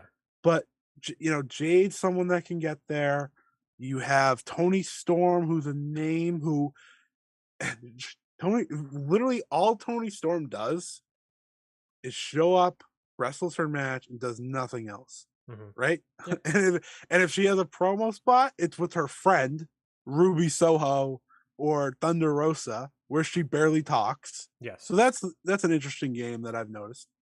Yeah. They're telling us that she is not a good promo. That's what they're telling us. And you have women that are over. Yes. With crowds. Yep. So you have a real opportunity on Sunday with the interim champion to just reset everything. Yeah. I would go into that match the way I would book it, fresh start. I know it's an interim champion, but it's a fresh start. Sounds like Thunder Rosa is going to be out a while with Yeah. the ruptured discs or whatever. Something bad, something that doesn't sound all too good. Yeah. And, you know, you got Jamie Hayter, who's an interesting case. Can she be that person? I don't know because you got to let someone ride with it, right? Hmm. You got to let someone ride with it and trust it. You could go to Sheeta, who almost feels new in a lot of ways despite a year-long reign, which is kind of funny. You can go with Tony, someone that obviously has that potential, or you could go to Britt. And I do think, despite her being the draw, Hmm. it would still hurt the division because then you're not building up someone else. So Tony Khan's going to build up more people. That's what he's got to do. He's got to build up more people. Fans got to stop expecting Sasha Banks and Becky Lynch and Bailey out of these people. Both sides need to kind of almost work together to make this women's division something that it can be because it has parts that work. It I has parts that work. I think agree is that Tony Khan needs to put more effort into it. I get you're basing off of ratings, but like you said, chicken and the egg. How do you get more ratings? How do you get these people more stars? Obviously you're trying to give them more work and give them more effort and help them get better wrestlers, help them get better on promo skills. How do you do that? Maybe the AAA mixed tag titles might be a good way to do it. Like I said, Britt Baker had a really good rating one month because she was she did wrestle a tag match, a mixed tag with Adam Cole. Men get more eyes on their wrestling. Maybe you do that for a bit. Maybe that's an idea. But at the same time, a lot of fans have, as we said with that poll, an expectation. A majority of fans have the expectation that the women's wrestler, the women's title, is on the same playing field as the world title. We have to lower those expectations. According to these ratings, it is simply untrue. It is simply untrue for that to be the case. It's on par with the tag division. Are we saying complaining about the tag division at all? Is anyone saying anything about that? No. Maybe They get the time. they get the time, The sure. tag division gets the time. The champions don't. The division does. Yeah, but the champions themselves, on average, get roughly the So, same amount of ratings of the women's champions. yeah. So And interesting. It's interesting. it's this idea of we need to lower those expectations.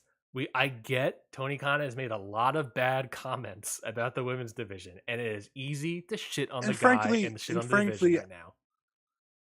I think we have to accept that he just doesn't care nearly as much about it as we do. He just doesn't. And that's The one point I will say to that is what you're bringing up. If Tony Khan brings in Sasha Banks, brings in Bailey, brings in Becky Lynch, he will immediately care about the women's division because he will immediately draw ratings. I fully believe that if Sasha Banks came in and became champion, all this stuff, and I'm also, by the way, I'm only chucking champions because presumably they are the biggest drawers. Why else do you have the titles on them? When I did this, why else do they have the titles? But if Sasha Banks comes in as the champion, she will immediately raise that average, right? Yeah. And I immediately think he will put her in spots to do that because she will draw. I don't think he'll be putting her at the 9:30. She's already made though. Yeah, But that's also a great point. She is a already made person. None of these other people are obviously not made yet, and that is the bigger point. AEW hasn't brought anyone in, and it's because they haven't really been available. Yeah, that is at the levels of a Danielson, CM Punk, blah blah blah blah blah. For the women's division, it's because they're not available. The only person available is Sasha Banks. That's the only one right now. And I don't think she's walking through the door. No. Well, I hope so. If I was Tony Khan, screw MJF. You're bringing in Sasha Banks. I mean, That's true. That's a trade I think you make. Yeah. In a lot of ways, which is kind of weird to say, but again, this whole conversation was to pretty much kind of map out a lot of what I've been seeing for a long time, and it's that you just got to accept AEW doesn't have those three, but you also have to accept that Tony Khan, it's not a division he fully cares about. He's not putting all his energy into it. because he's trying to make money for his company. He's trying to get the ratings. He's trying to do all that, but at the same time, I don't know if he has the patience to build those people up. I would also say that like if the women's division were drawing more ratings, he would probably put them in better spots, right?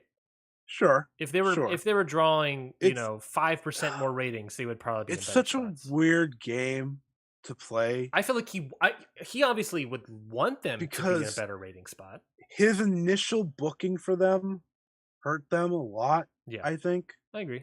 that you have to dig yourself out of a hole. And here's my final example, right? A hole with people pointing at you and saying you hate women's wrestling, right?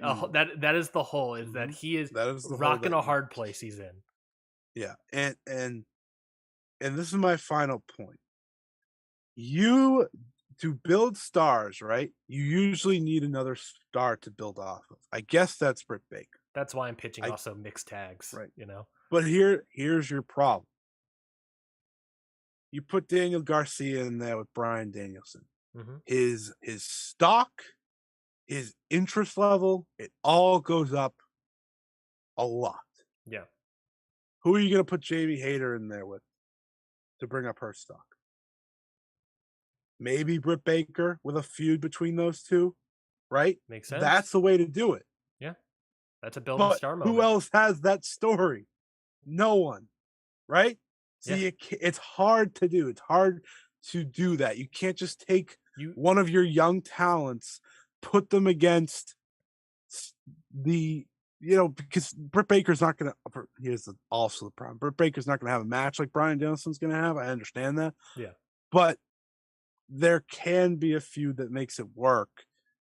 And Jamie Hayter is like the only person I can name because she's the only one that has the story that makes sense for her. It is really hard to do that within the women's division because there's no I imagine that there aren't like huge differences in ratings draws in the women's division, where in the men's division there are greater differences.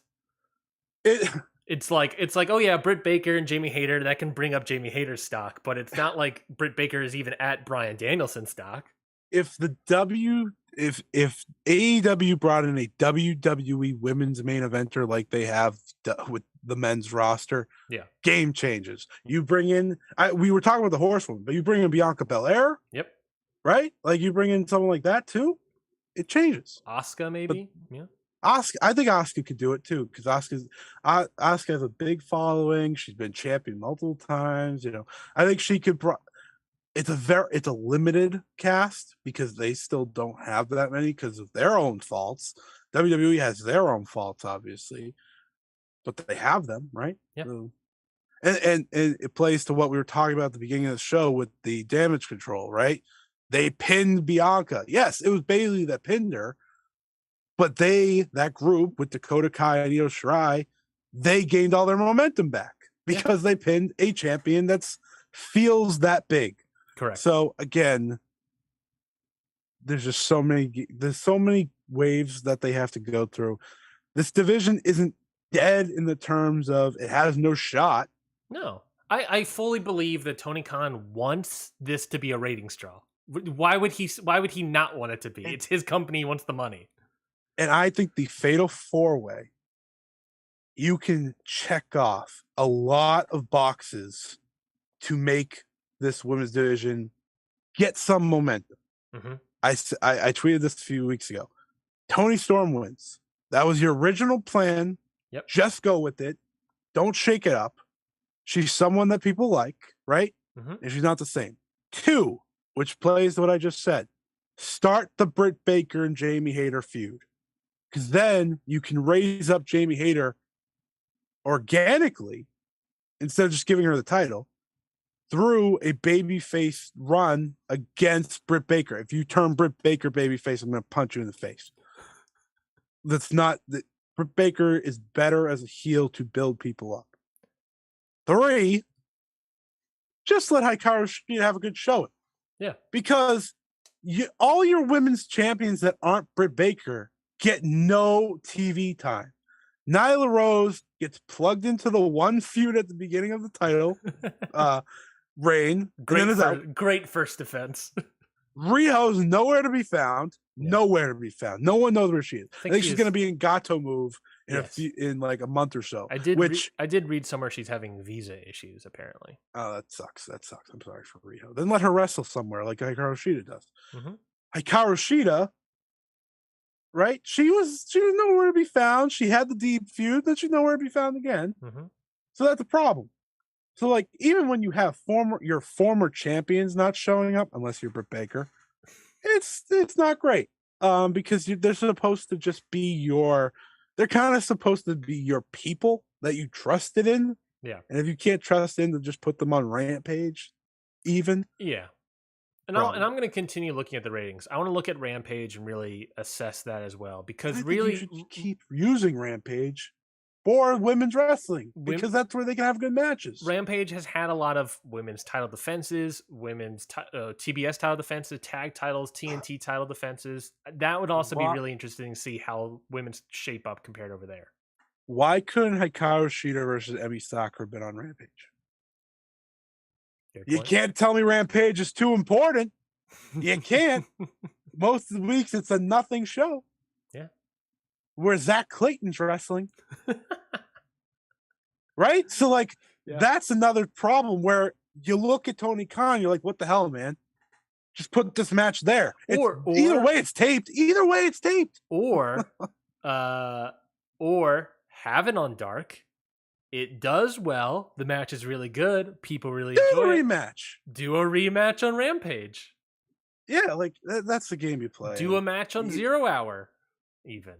And again, I go back to the Rampage thing. It's like you have this show where nothing happens majority of the weeks. Which to be said, that it was one of the questions asked during the media call, and his response to that was, well, Rampage suffered because I needed all my stars on Dynamite because all my other stars were injured. I needed them all on Dynamite and I couldn't have them also on Rampage. So I kind of got screwed, which I'm like, all right, I guess. Yeah, that makes sense. You know, you suddenly have to make new stars and you can't do that immediately. Yeah. Okay. Then just put Shida and Emi Sakura on Rampage. Yeah. It's such little easy things. If you can put the FTW title defense on Rampage, you can put the Regina DeWave defense on Rampage, right? Yeah. It's like it's just such a simple thing that he's fighting around here for no reason. I understand. Yeah, gotta have my main guys on Dynamite. That's fine. I understood they lost a lot of people for a period. You have no excuse anymore.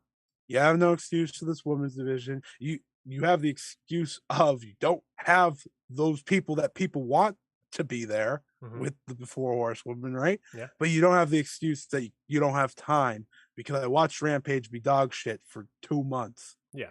Right? You lost your men's wrestlers, but you didn't lose all your women's wrestlers. You lost Chris Statlander now, so that sucks. But you still have a group here. And I hope with the 2 women's matches that are on this pay-per-view, they both feel relatively big, all things considered. Yep. Start from here. Yeah. New, fresh start. Even if Athena loses, it's still a new, fresh start. Because you just got a potential new women's champion. Oh, definitely new women's champion. You got a lot of new starts. Fix this women's division. Let's stop talking. I think we were about to hit like 3 hours. We are on a show that we said we were going to do for 1. Yeah. No, I think the last point I just want to say also is that that's Tony Khan's job. The fans' job is 1, lower your expectations. It is. Yep. It is not on the same vein ratings wise in this company as the world title. And we also have to just calm down a bit. I get it. He said a lot of bad comments, but we need to calm down a bit. 2, he said it just so many times. Every media call. I know. He's saying a lot of bad comments, and I get why he never answers it well. No, and that's part of the issue. And that's part of the issue. The other thing, though, is, and maybe it's just because we're seeing it on Twitter, but it's like we got to stop like the performative stuff. We actually have to go out and support women's wrestling and watch these segments. Always. I can't believe for wrestling itself, not AEW, everything. I can't believe it. I'm going to agree with a very old Britt Baker statement here. But remember that statement where she said, like, we're trying our best, but the only way we can get more spots and do better in the division is people watch our stuff. Yeah. Yeah, Yeah. if Tony Khan puts in a different segment, it might do better, but Yeah. like, people also need to see it. It's like, You want me, so, you want me to give you your best example of how to support in like the easiest way? yeah. I bought the PWG, I don't even know what the show 19 PWG 19 DVD. Yep. I bought a DVD Yes. in 2022 because Masha Slamovich and Yuka Sakazaki happened on that show. So in my brain, oh, if I buy this, they'll be willing to put more women's matches on PWG. It goes like that through All Out Women's Wrestling. You are directly supporting women's wrestling in that instance. Yes, and with like the rise of Stardom in Japan as the for sure number 2 promotion. Yep. Clearly, it's a draw there. It can be a draw everywhere. It just you need to support just as much, more than just tweeting at Tony Khan. And like I did a joke tweet with Tony Khan the other day of asking, "Hey, how much has Emi Sakura helped? And like, are you willing to put her on TV once? Because she can give anyone a good match and make them look good." I agree. Right? And that's just me legitimately asking because it's a question I've wanted to ask on the media call. And like, hey, you have this person that will make someone look really good. Why don't you just put them on TV, on Rampage at least, to do that? It's just like that's the game we go back and forth in. But you nailed it. Support women's wrestling more than just say, hey, let's do another Evolution. Let's do another Empower. Which both of those things have evidence suggesting they weren't draws and no one showed up to watch them. What Evolution, they were both draws as people went to the shows. Correct. But you gotta watch the shows on TV, on Peacock, on whatever. Tony Khan has, whether or not Tony Khan likes women's wrestling or supports women's wrestling or respects it, yada yada yada. At the end of the day, there is no financial interest in him putting women's segments and more app spots because it might not draw at all, right? Yeah. There's no financial responsibility. If people showed up and did these things, then maybe, and people started supporting it and getting people to watch these segments and stuff, maybe things can turn around. The St. Patrick's Day, huge ratings win, right? Now, however, in that segment, it did lose viewers. It did go down in viewers. However, people still tuned in for it. But then the rest of Thunder Rosa's reign, no one tuned in for it. So it's right. We gotta change some things. And final point, and then we can wrap up and move on and stop talking to each other until 1 hours from now. Yeah, until 12 hours from now. Is you did the AEW Women's Championship Eliminator Tournament, right? That was a chance, and yes, it was on YouTube, and I agree with people that it should have at least some of the matches, you could have featured on whatever, but Rampage wasn't around back then, so I don't. Yeah, it is what it is. You put some of the. I don't even know. Did they put the American matches on TV at all? They had to, right? I know they didn't put them all. I don't recall. Okay, I don't recall either. I mean, definitely like the finals and stuff. Yeah, you look at the views here, and I know there was a lot of no names to some people, unknown names outside of like Aja Kong on the Japanese side. But now you know all these people. So the viewership is hard to look at because, again, it was a lot of people you didn't know. But if they ever ran it again, show the support by watching it. Yeah. Right? Show the support by doing it. And that's how you do it again. But I'm done talking. I have to save my voice for 2 hours later. I did 3 hours now. Yeah. I need to go like eat lunch and take a nap. No, I'm in the same boat. I'm in the same boat. I think this is a great conversation. I think it's just, and I get it. We're two white cis males. I feel like every time white men are talking about like women's stuff, I feel like we always have to say that. Like, I get Yeah. it, right? It's, or I'm not necessarily in a space of looking at it. That's why I'm looking at it from the ratings, just like financial and numbers and what do the stats say. Right. And it's just like, you know, people, talk, what's the phrase? Talk where your money is or something. Talk where put your money where your money where your mouth is. Yeah. There it is.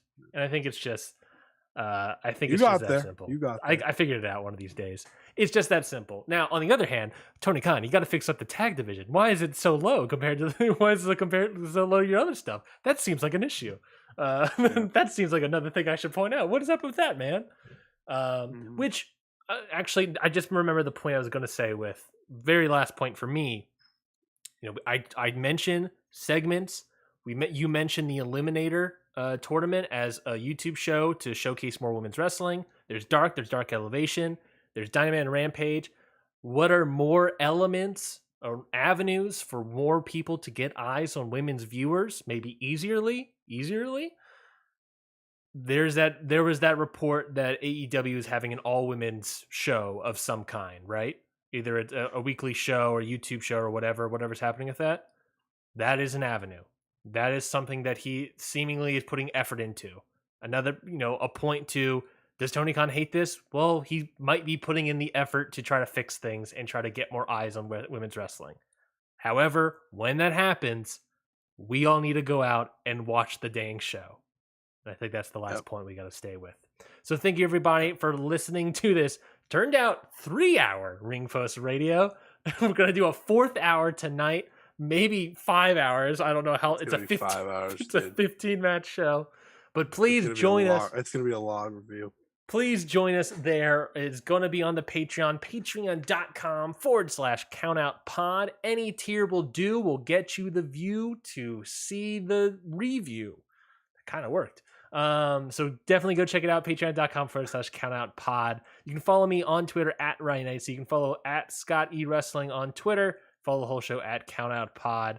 Scotty, we've been going for 3 hours. I mean, do we want to do our match of the weeks? I say we just call it here. Watch Julia versus Starlight Kid. All right, goodbye. Perfect. See everybody. We'll see you, some of you, hopefully tonight after All Out. We'll see some of you some more tomorrow for just the audio, but we'll see all of you definitely next week for Ring Post Radio.